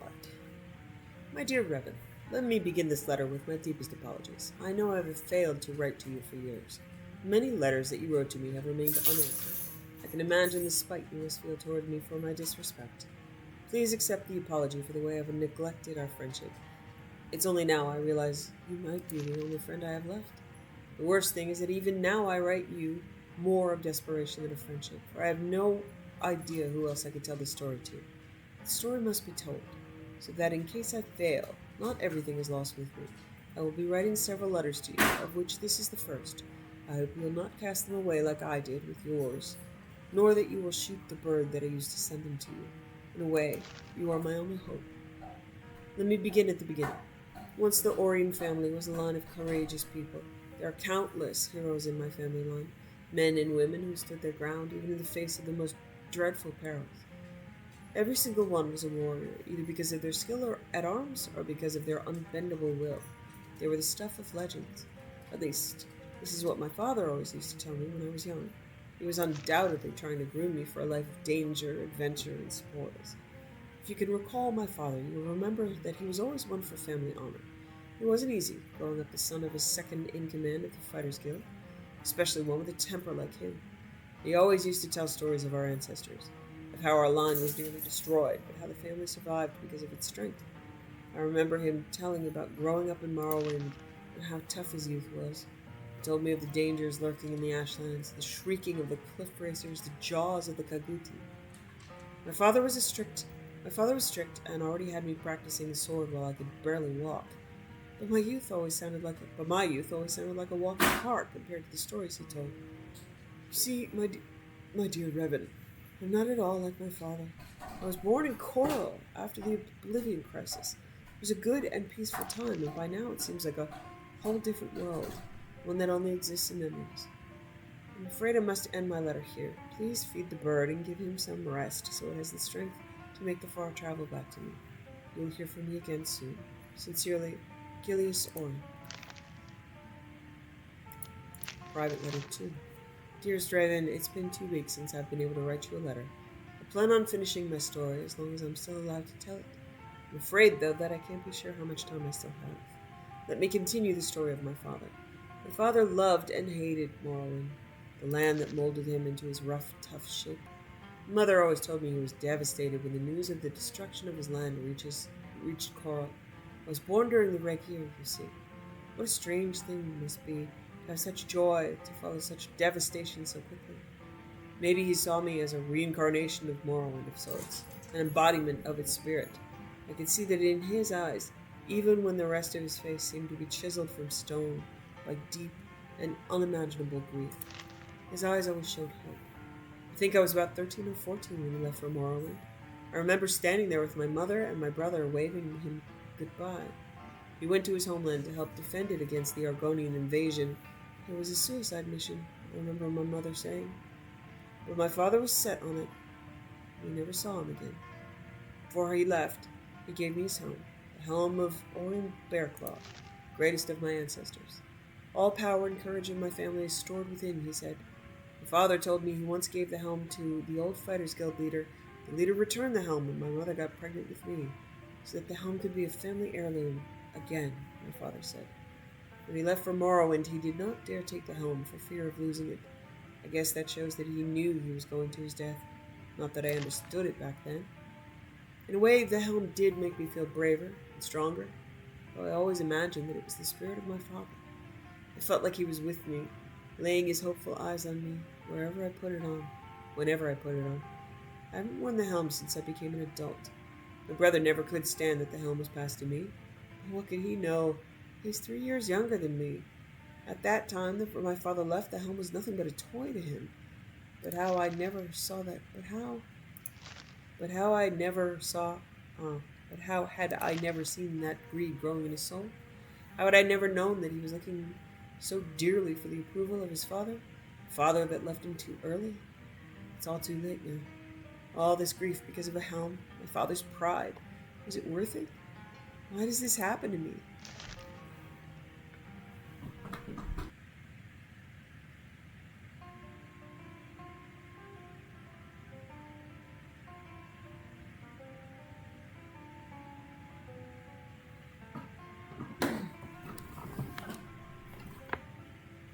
Okay, looking it up. This is Legacy.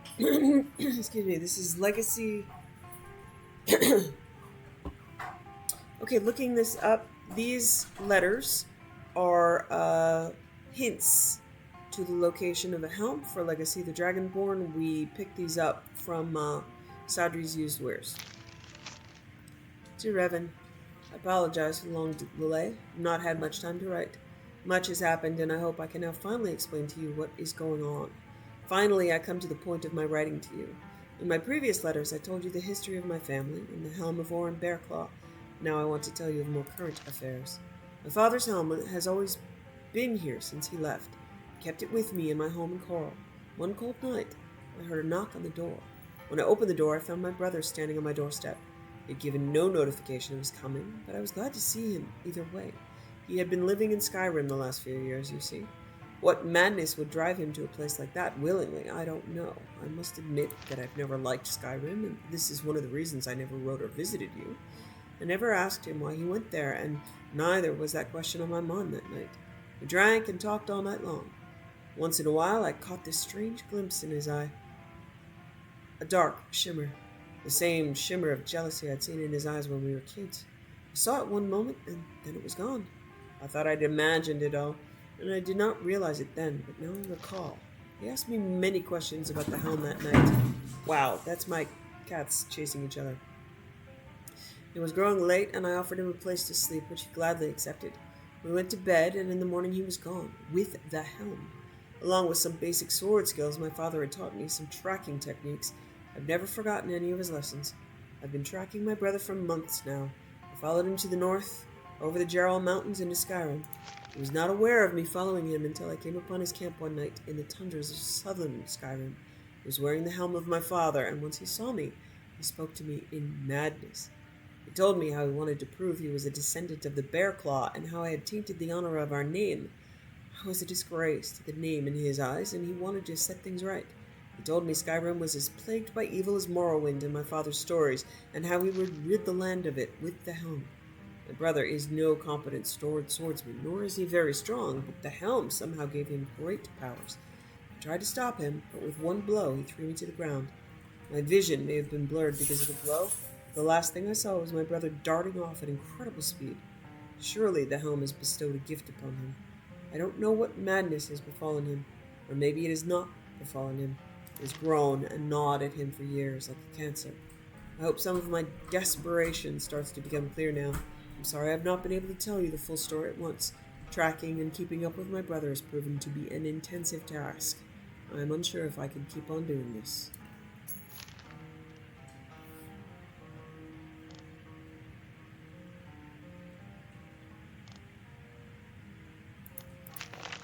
Fishing map. Okay. The Arcturian Heresy. By the Underking, Ysmir Kingmaker. With his god destroyed, Wolfhearth finds it hard to keep his form.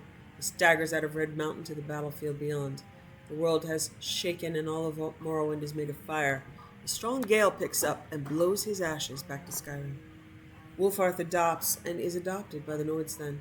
Ysmir the Grey Wind, the Storm of Kine. But through Lorkhan, he has lost his national identity. All he wants. Okay. Bad sentence. It says all he wants the Nords for. Okay, maybe it isn't. All he wants the Nords for is to kill the Tribunal. He raises a storm, sends in his people, and is driven back by Tribunal forces. The Dunmer are too strong now. Wolfhearth goes underground to wait and strengthen and reform his body anew. Oddly enough, it is Amalexia who disturbs his rest, summoning the Underking to fight alongside the Tribunal against Adasum de Kama, the Akaviri demon. Wolfhearth disappears after Adasum is defeated and does not return for 300 years. It is the rumbling of the Greybeards that wake him. Though his empire has crumbled, there are rumors that a chosen one will come to restore it. This new emperor would defeat the elves and rule a unified Tamriel. Naturally, Wolfhearth thinks he is the figure of prophecy. He goes directly to High Hrothgar to hear the Greybeards speak. When they do, Ysmir is blasted to ash again. He is not the chosen one. It is a warrior youth from High Rock. As the Grey Wind goes to find this boy, he hears the Greybeard's warning. Remember the color of betrayal, King Wolfhearth. The Western Reach was at war. Kulakan, the king of Falkreath and West Cyrodiil, was in a bad situation. To make any bid at unifying the Colovian estates, he needs to secure his northern border, where the Nords and Reachmen have been fighting for centuries. He allies with Skyrim at the Battle of Old Thraldam, leading his forces was Hjalti Earlybeard. Hjalti was from the island kingdom of Valkyr. Okay, so Hjalti was his own person. We went and got Hjalti's sword at Old Thraldam, and the woman at the inn thought Hjalti was another name for Tiber Septim, but it wasn't. Okay, we found it. Hjalti was from the island kingdom of Valkyr and High Rock, and would become Tiber Septim, the first emperor of Tamriel. Okay. Hjalti was a shrewd tactician, and his small band of Colovian troops and Nord berserkers broke into Reachman lines, forcing them back beyond the gates of Old Thraldam. A siege seemed impossible, as Hjalti could expect no reinforcements from Falkreath. That night a storm came and visited Hjalti's camp.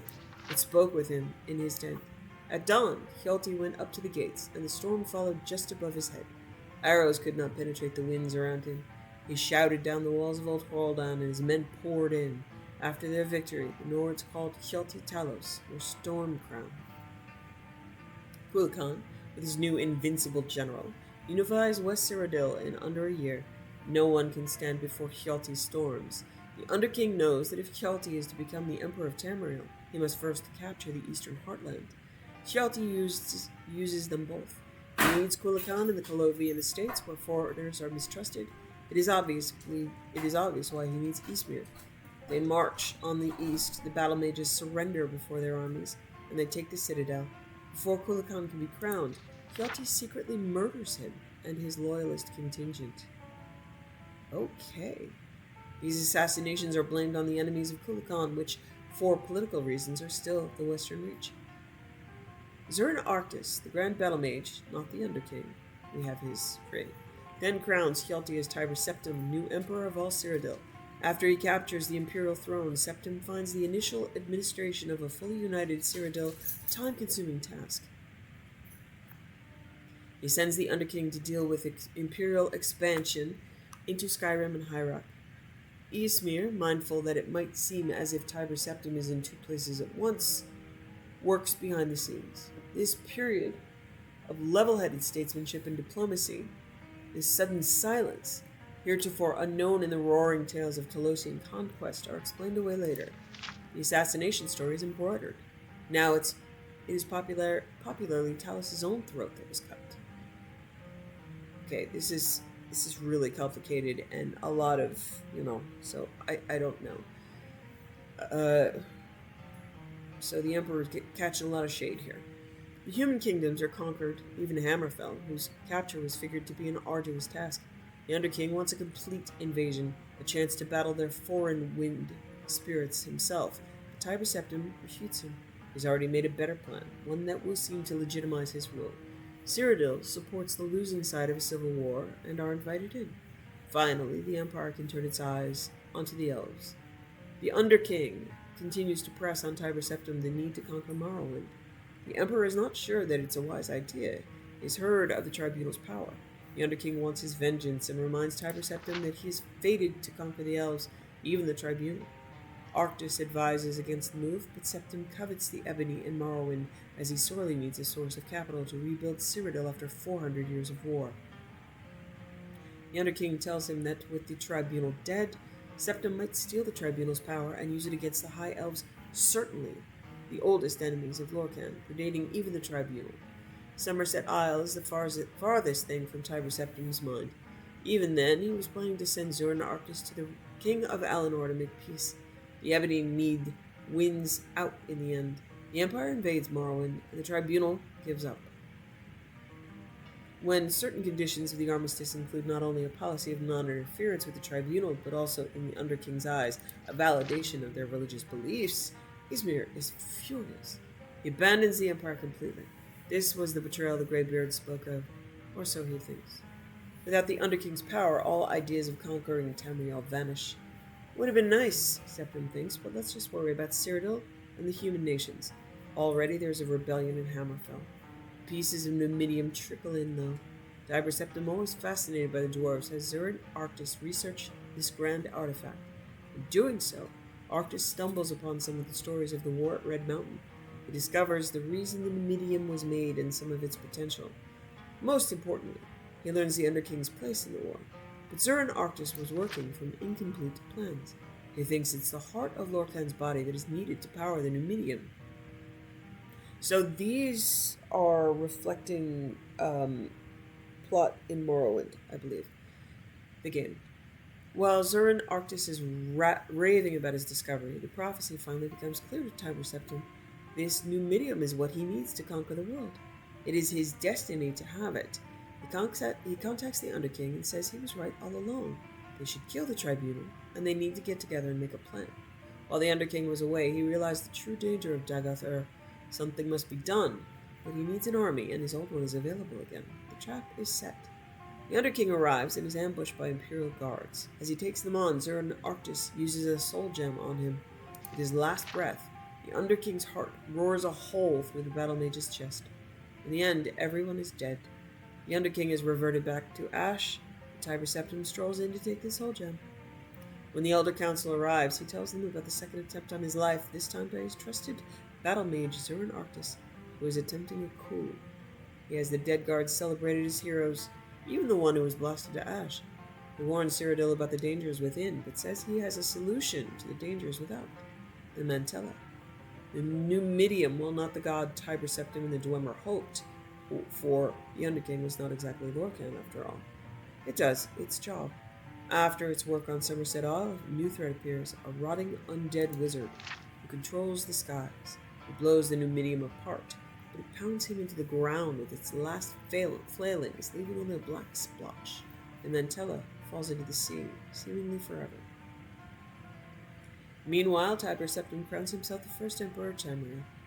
He lives until he's 108, the richest man in history.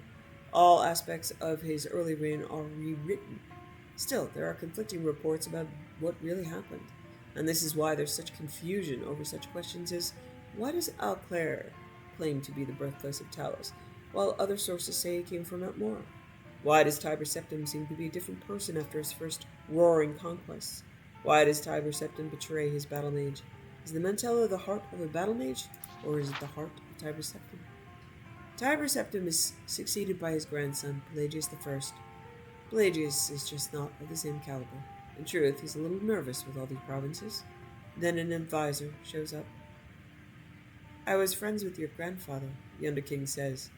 He sent me to help you run the Empire.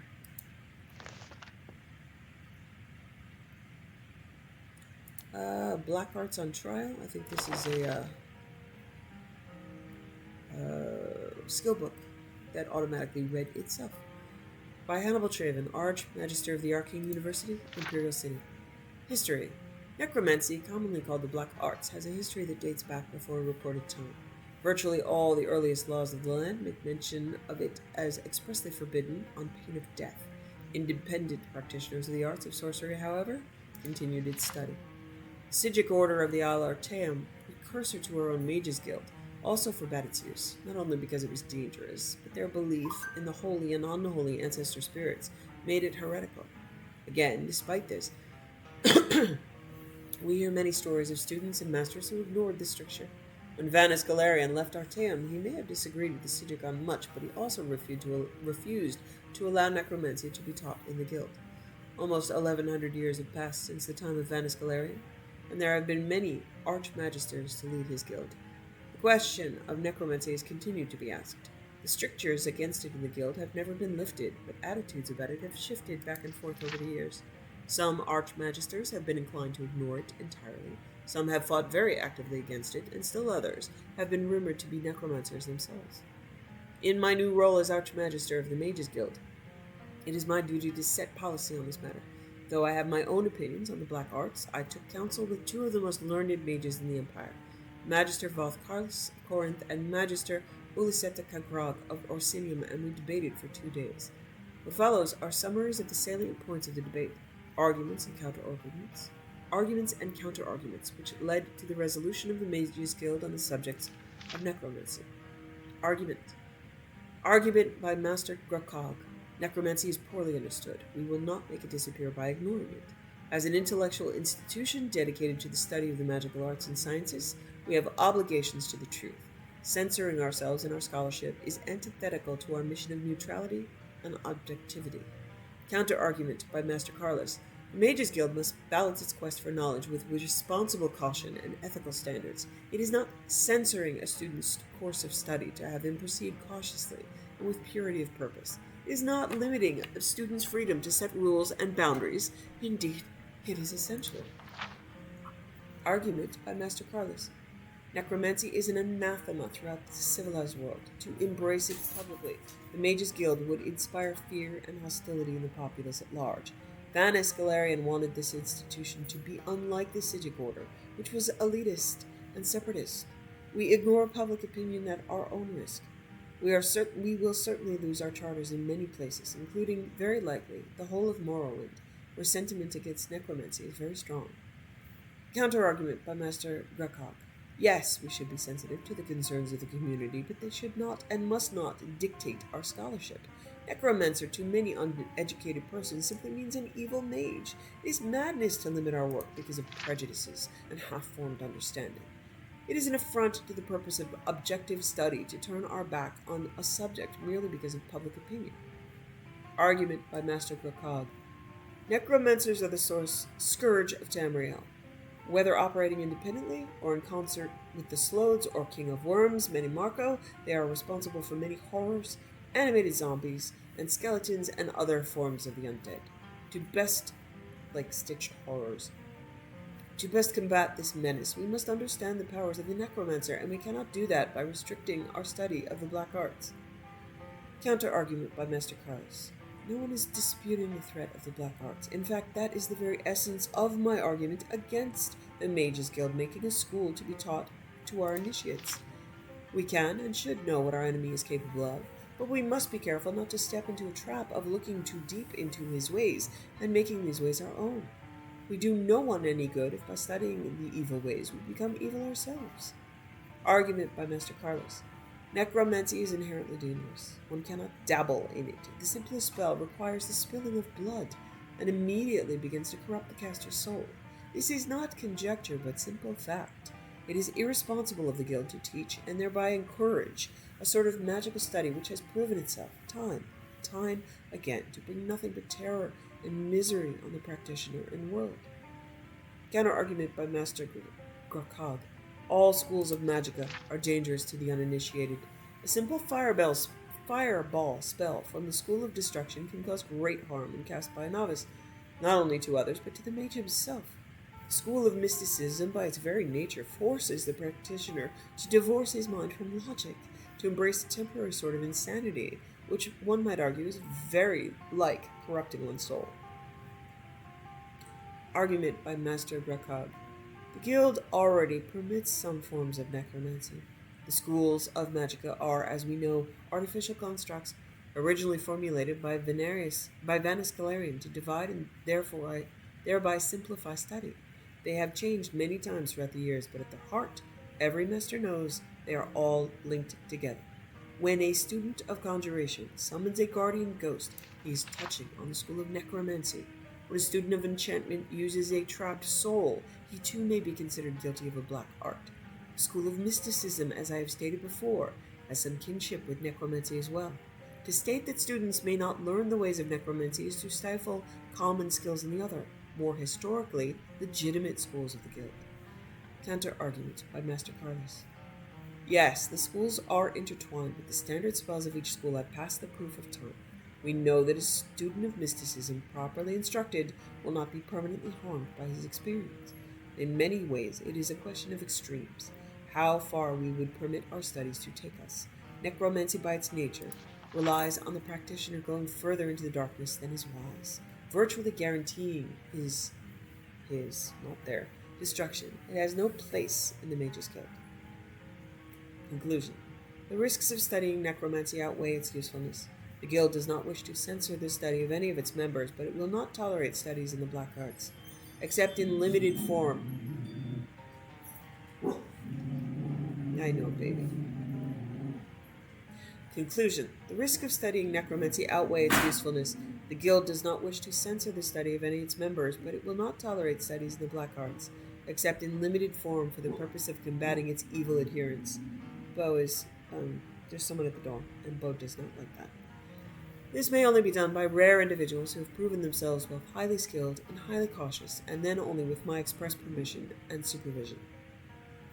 Afterward, I regret to acknowledge the truth behind the rumor that Master Olisita Darab was more than an apologist for necromancy. She was a necromancer herself.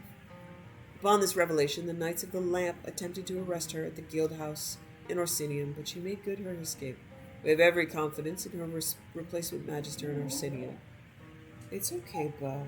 Hey, it's okay, baby. It's okay. Sometimes people come to our door, they're bringing us presents. I mean, it's going to happen a lot now that elections are happening. We get a lot of people at our door. I am not going to let you bite them. No, I'm not.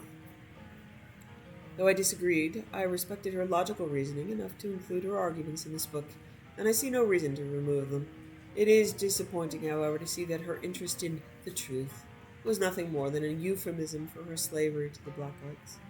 This unfortunate situation merely illustrates how essential it is for guild members to be wary of the lure of necromancy and be vigilant to its practitioners' infiltration in our Mages Guild.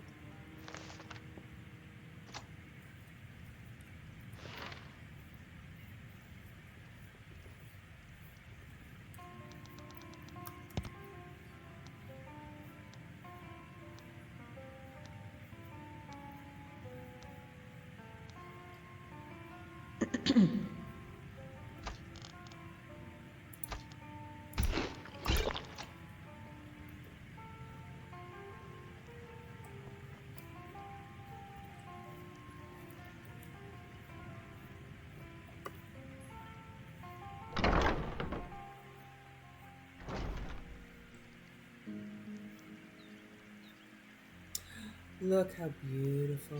Wow. Wow. Okay. Yeah, it's probably gonna be winter soon. It's Frostfall. 31st of Frostfall. Very cool.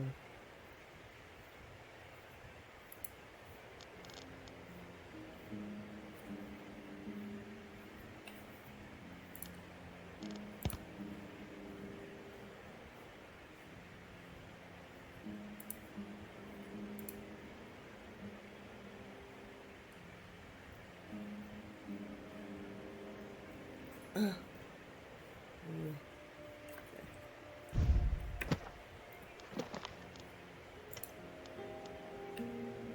okay, we've got an Arctic railing. Let's go.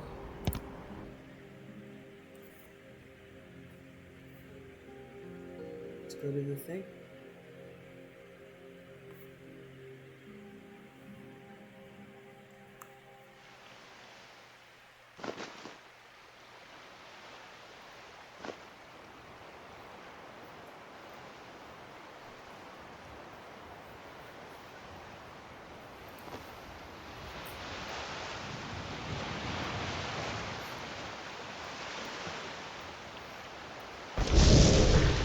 I love this water. I love these ice flows. It's so good.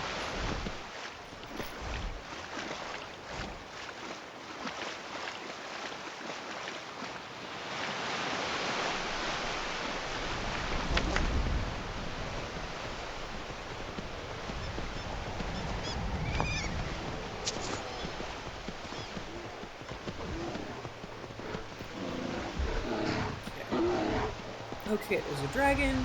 There's a bear. Wow.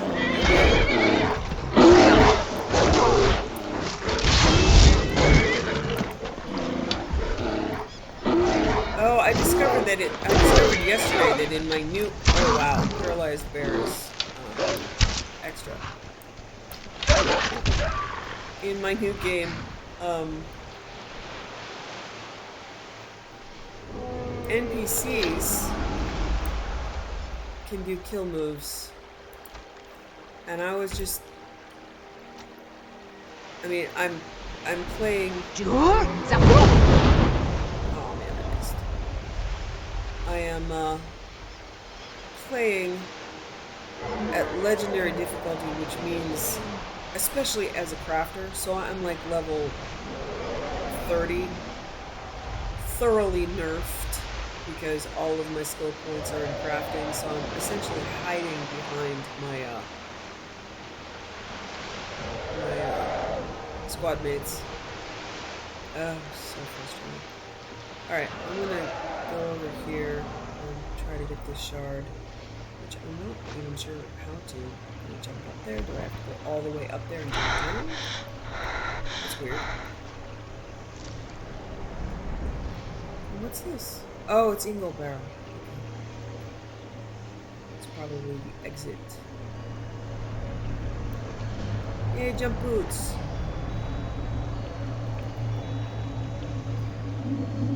So, yeah, I was playing and I just did this massive gasp and my husband's like, "Are you okay?" I just got my throat slit. Someone just came up behind me and slit my throat. Yes, it was disturbing, but it's awesome. I'm keeping it.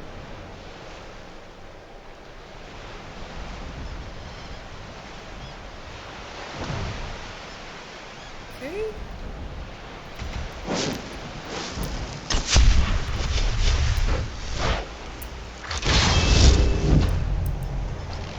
Hey, buddy. Wow, level 76. Big worker.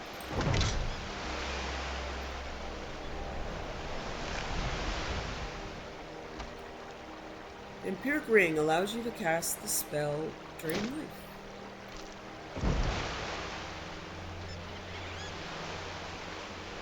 Okay, speak to Jorleaf and Windhelm.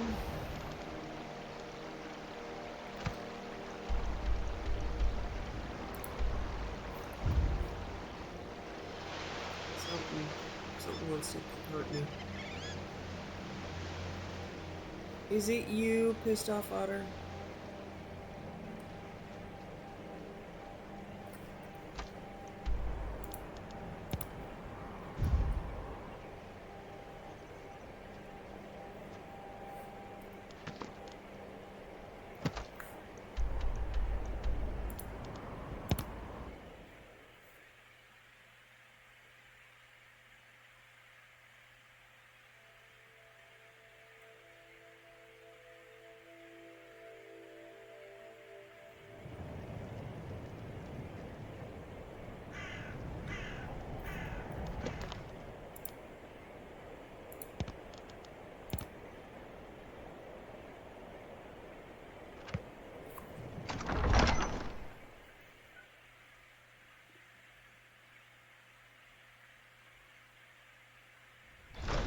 He's a true Nord. He'll come around. Don't be so sure of that. We've intercepted couriers from Solitude. Okay, The let's Empire see. is I'm putting looking a up the great deal months of to see pressure on the what White month Run. Frostfall is. And what would you have me do? Nope, we're in If October. he's not with so us, he's we're- against us. He knows that. Okay. They all know that. So How we're, long are you going we're to a ways wait? from winter. You But think I it's need so to cool send to watch the Bolgroth a seasons stronger turn. message? If by message you mean You're- shoving a sword through his gullet. Yeah, they all hate I'm me. not much of a strategist, but Lord Ulfric listens to my counsel all the same. Fangtusk has been slain. It's really dead then? It may be dead now, but where did it come from? An enchanted ring in Fangtusk's gut seems to have been the source of its power. You've done well. Travelers should be safe now, at least safe from giant vampire horkers. Thank you. Here, this is for you. I like. If we can take the city without bloodshed, all the better. Okay. Alright, If not, we'll talk to Virgil. People are behind you. many are.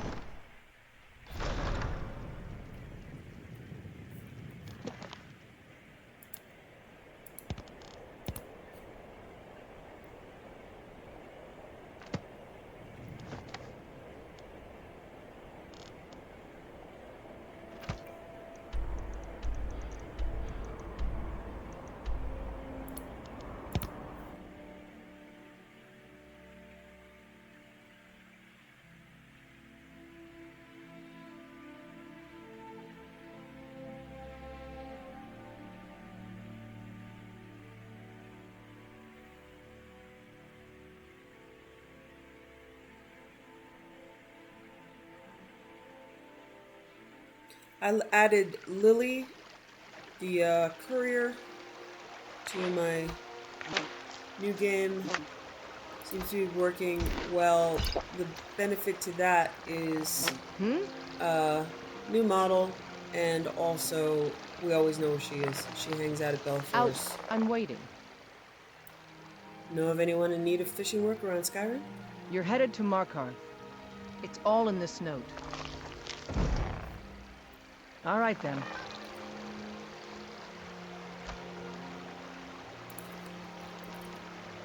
Wanted fishing tutor. I long for a worthy instructor that can tutor me in the art of fishing. I can think of nothing more invigorating than waiting in breathless anticipation of a worthy catch while under your masterful tutelage. Be assured that you shall be compensated handsomely. I'll be waiting in the Silverblood Inn for all serious inquiries. Linnea.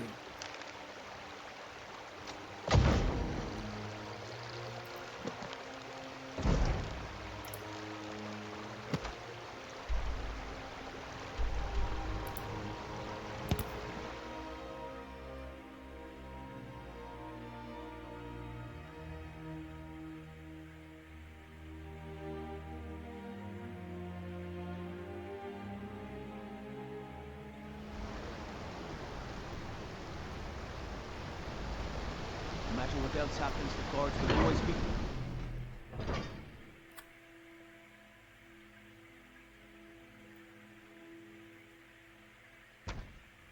Come on in.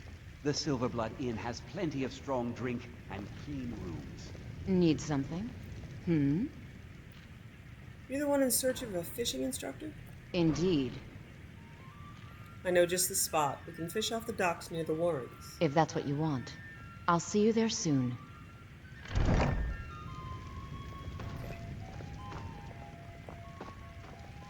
Arms. I said on. Oh, fuck off the game.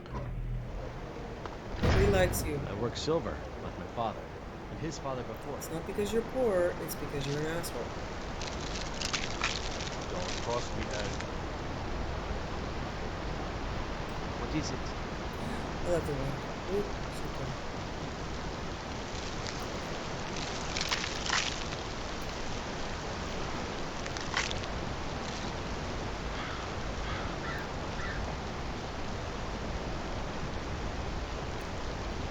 Okay, honey. Is there anything else you need? No, let's Of begin. course.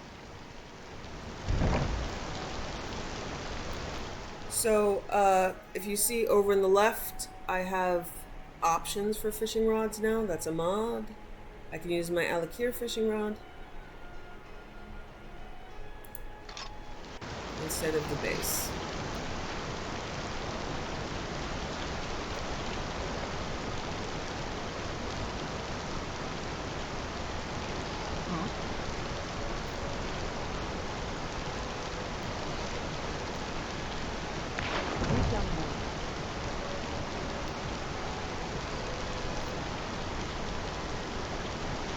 I don't remember this quest. It's been a while. I mean, it's not as flashy as a vampire worker, so, or as painful as catching a grayling or getting beat up or pranking a skooma addict.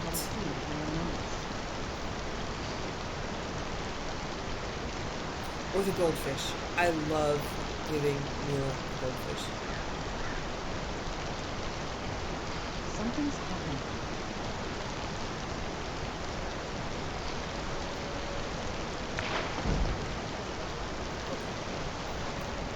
Well now, I guess I owe you my thanks.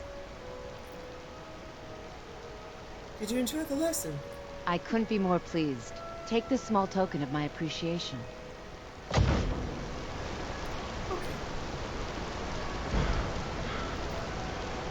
Here you go.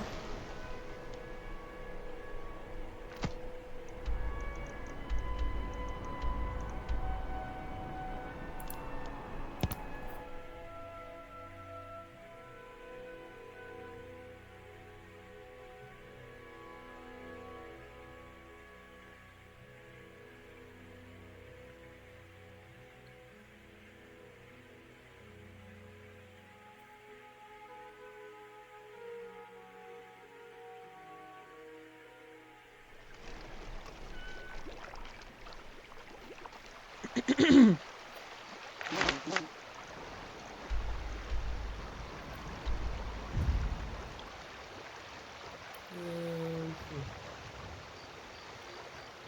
don't actually know where she is.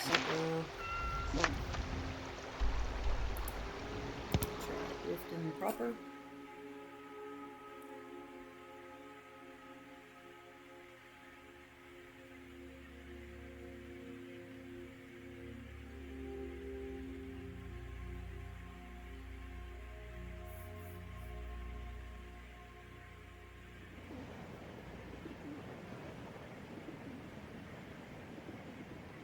Okay, yeah, she should be in the bunkhouse.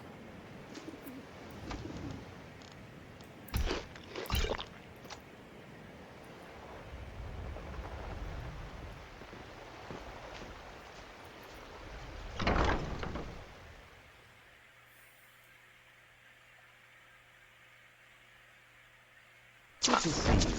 Finally, someone useful is around. Hey, Snippy, you leading the way, buddy? Show me where she is. Thank you. Yes? Out with it. Know of anyone in need of fishing work around Skyrim? Of course. It's all in this note. Bounty, Until lost next time. wares.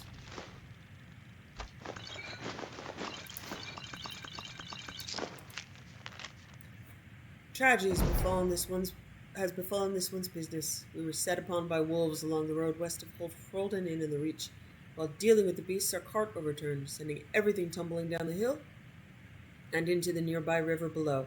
In the cart were 3 exquisite bottles of Flynn, some of the finest spirits in Tamriel. These were of a very desirable vintage and quite rare. Regrettably, the bottles have already been sold and were on their way to be delivered. Risad has known the buyer for many years, and she is not known for her patience. If they aren't found soon, this one's reputation will be ruined. As the bottles have all sunk down to the muck at the bottom, this one believes a skilled fisherman may be needed to pluck them from the river. A handsome reward awaits any who can return these prized bottles to me with haste. Risad. I don't remember this one either. Is it absolutely necessary for you to bother me right now? Oh, this is the happy couple. Okay. Hey, What do you... Pesonius. Yes, I haven't got all day. He, won't speak to me. Oh, I need to steal the statue of Debella. So. Yep, It's they're a there. fine day with you around. Fastred and Bastianus are now here. Have anything interesting to tell me? After we set them up. Although it's 3 a.m. and they're, I mean, clearly not in bed. Oh, maybe they've...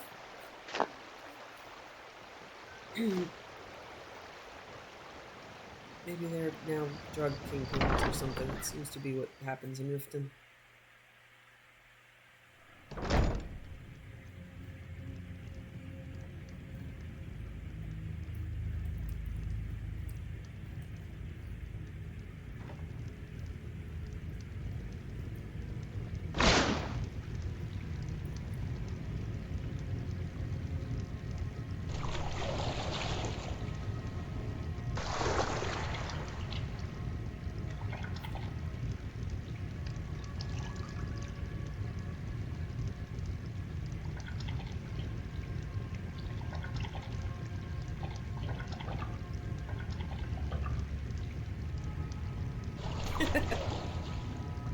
Weird terrain at the bottom.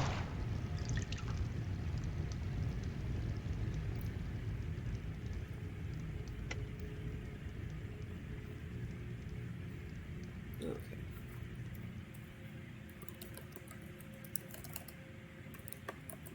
Put a shrine down here also.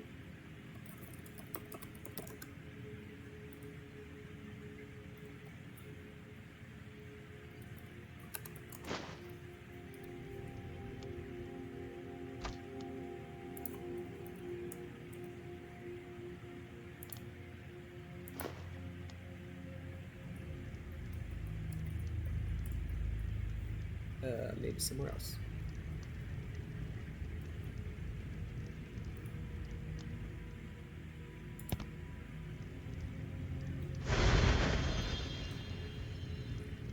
Oh, I can put trophies here.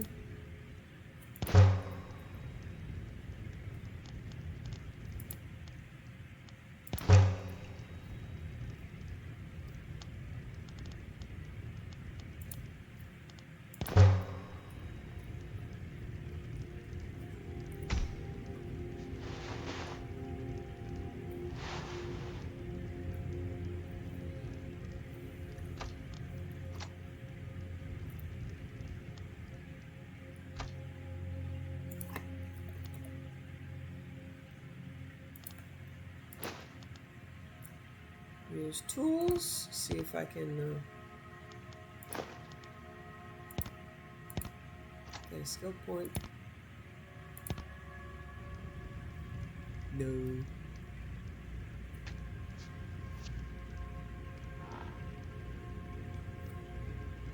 Okay.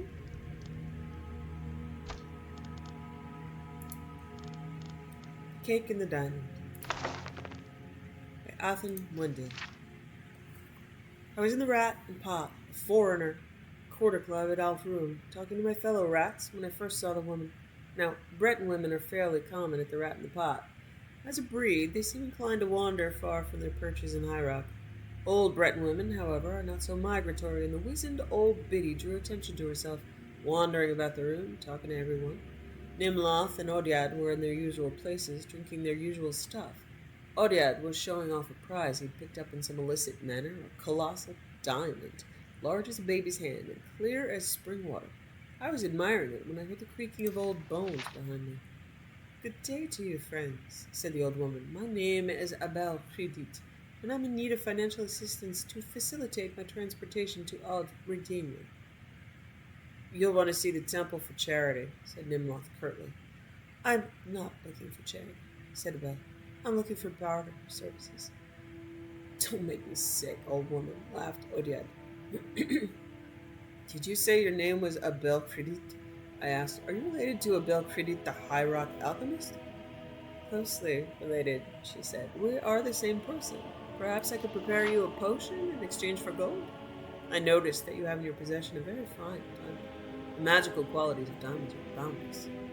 Sorry, old woman, I ain't giving it up for magic.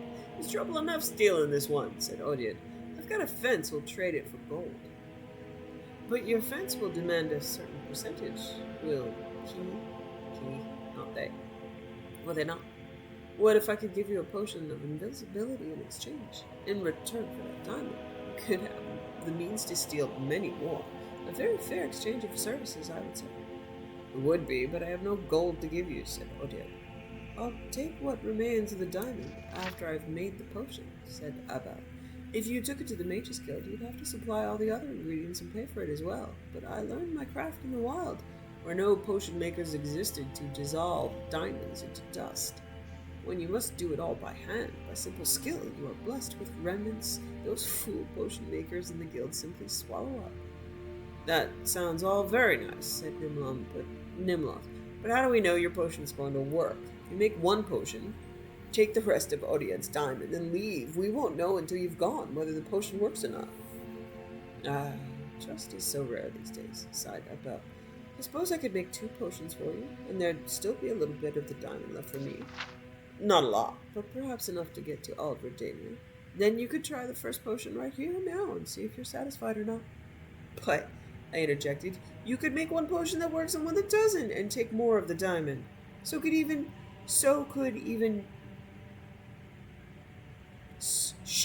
give you a slow-acting poison, and by the time she got to Aldredania, you'd be dead. Bleeding Kennereth, you dumb or suspicious. I will hardly have any diamond left, but I could make 2 potions of 2 doses each, so you could satisfy yourself that the potion works and has no negative effects. If you still don't trust me, come along with me to my table and witness my craft if you'd like. So it was decided that I would accompany Abel back to her table, where she had all her traveling bags full of herbs and minerals to make certain she was not making 2 different potions. It took nearly an hour of preparation, but she kindly allowed me to finish her half-filled flagon of wine while I watched her work. Splintering the diamond and powdering the pieces required the bulk of the time. Over and over again, she waved her gnarled hands over the gem, intoning ancient enchantments, breaking the facets of the stone into smaller and smaller pieces. Separately, she made pastes of minced bitter green, crushed red bulbs of Delarcospe, and driblets of Siciliana oil. Siciliana oil. I finished the wine. Old woman, I finally said with a sigh, how much longer is this going to take? I'm getting tired of watching you work. The Mages Guild has fooled the populace into thinking alchemy is a science, she said. But if you're tired, rest your eyes. My eyes closed, seemingly of their own volition, but there had been something in that wine, something that made me do what she asked. I think I'll make up the potion as cakes. It's much more potent that way. Now, tell me, young man, what will your friends do once I give them the potion? Mug you on the street afterward and retrieve the rest of the time, I said simply. I didn't want to tell the truth, but there it was. I thought so, but I wanted to be certain. You may open your eyes now. I opened my eyes. Abel had made a small presentation on a wooden platter, 2 small cakes and a silver cutting knife. Pick up the cakes and bring them to the table, said Abel, and don't say anything, except to agree with whatever I say. I did as I was told. It was a curious sensation. I didn't really mind being her puppet. Of course, in retrospect, I resented, but it seemed perfectly natural at the time to obey without question. Abel handed the cakes to Odiad, and I dutifully verified that both cakes she made the same way. She suggested that he cut one of the cakes in half, and she would take one piece and he'd take the other, just so. He would know they worked and weren't poisoned. Odiad thought it was a good idea and used Abel's knife to cut the cake. Abel took the piece on the left and popped it into her mouth. Odiad took the piece on the right and swallowed it more cautiously. Abel and all the bags she was carrying vanished from sight almost instantly. Nothing happened to Odiad. Why did it work for the witch and not for me? Cried Odiad. Because the diamond dust was only on the left side of the cake, said the old alchemist, through me. I felt her control lessening as the distance grew, and she hurried invisibly down the dark Aldrin street away from the rat and the pot. We never found Abel Khadrit or the diamond. Whether she completed her pilgrimage to Aldredania is anyone's guess. Cakes had no effect, except to give Odiad a bad case of droops that lasted for nearly a week. City of Stone. Amanda Alele, mercenary. If you're cutting your coins across Skyrim, you'll want to point your blade toward Markarth, the capital city of the Reach. There's no end to trouble in the City of Stone, and that means plenty of ways for you to earn your supper. Your sellsword instinct should point you toward the wealthiest patrons with the fattest purses to work for, but you need to mind yourself during your resting hours. Markarth isn't like your Whiterun, where mercenary companies like the Companions make a sellsword an honored profession. No, Markarth has its own rules. Rules the natives aren't going to just tell you. Lucky for you, old Miss Alea is here to shine the torchlight over your thick skulls. First thing to notice is the City of Stone is the stone. They say dwarves cut out the city from the mountain, and maybe they did by the look of it. What it really means is that the whole place is vertical, and the streets are really cliffs. Long story short, be careful when you've got a belly full of meat. When you enter the city proper, you'll immediately hit the market. Merchants usually sell food and jewelry on the street. Meat is the preferred ration. The craggy rocks in the area make for poor farming land, and silver is what's used to make most of the rings and necklaces you might buy, thanks to the large silver mine in the city. We'll get to that in a bit. Whatever you do, don't ask the Markarth city guard about anything. They're about as helpful as an angry frostbite spider when you're caught in its web, and if you mention anything about the Forsworn to them, they might spit in your eye. Speaking of the Forsworn, these wild men and women will be your main source of income while you're in Markarth.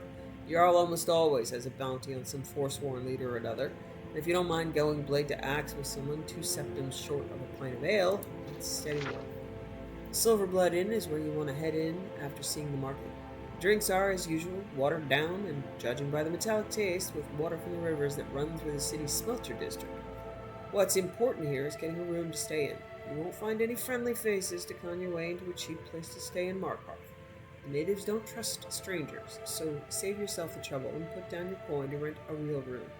After you've spent a day recovering from travel, you'll see that Markarth is divided in 2 sides by the big crag in the center. Part with a big river running through it. It's called the riverside, and the other side is called the dry side. The riverside is where the smelter and native workers live, so don't bother going there. Instead, head directly to the dry side and talk to the local Nord nobles and see what problems you can start solving for the highest rate. 2 major places to see are the Temple of Dibella and Sidnaman. The temple rests at the top of the central crag. A good place to go if you're on good terms with the divines, but be warned, priestesses of Dibella don't allow men into their inner sanctums, so don't go crashing down there uninvited unless you want a short trip to a long fall.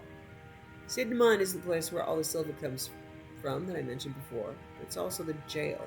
Markarth uses prisoners to mine the ore, and there's a lot of it, so don't get caught doing something illegal in the city or you'll be hauled down there to dig.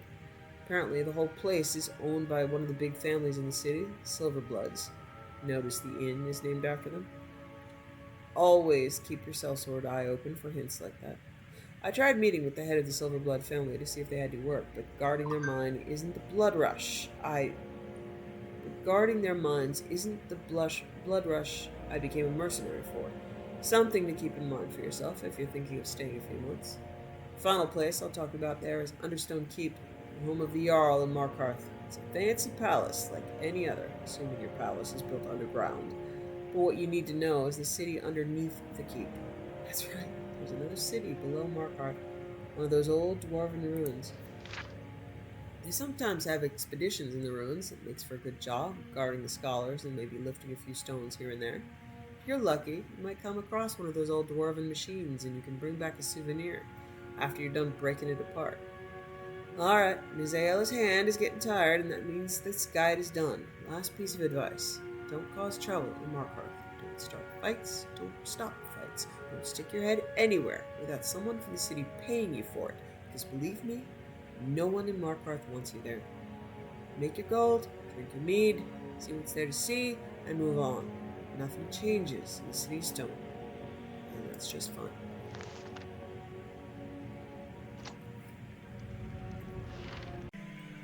Thanks for watching.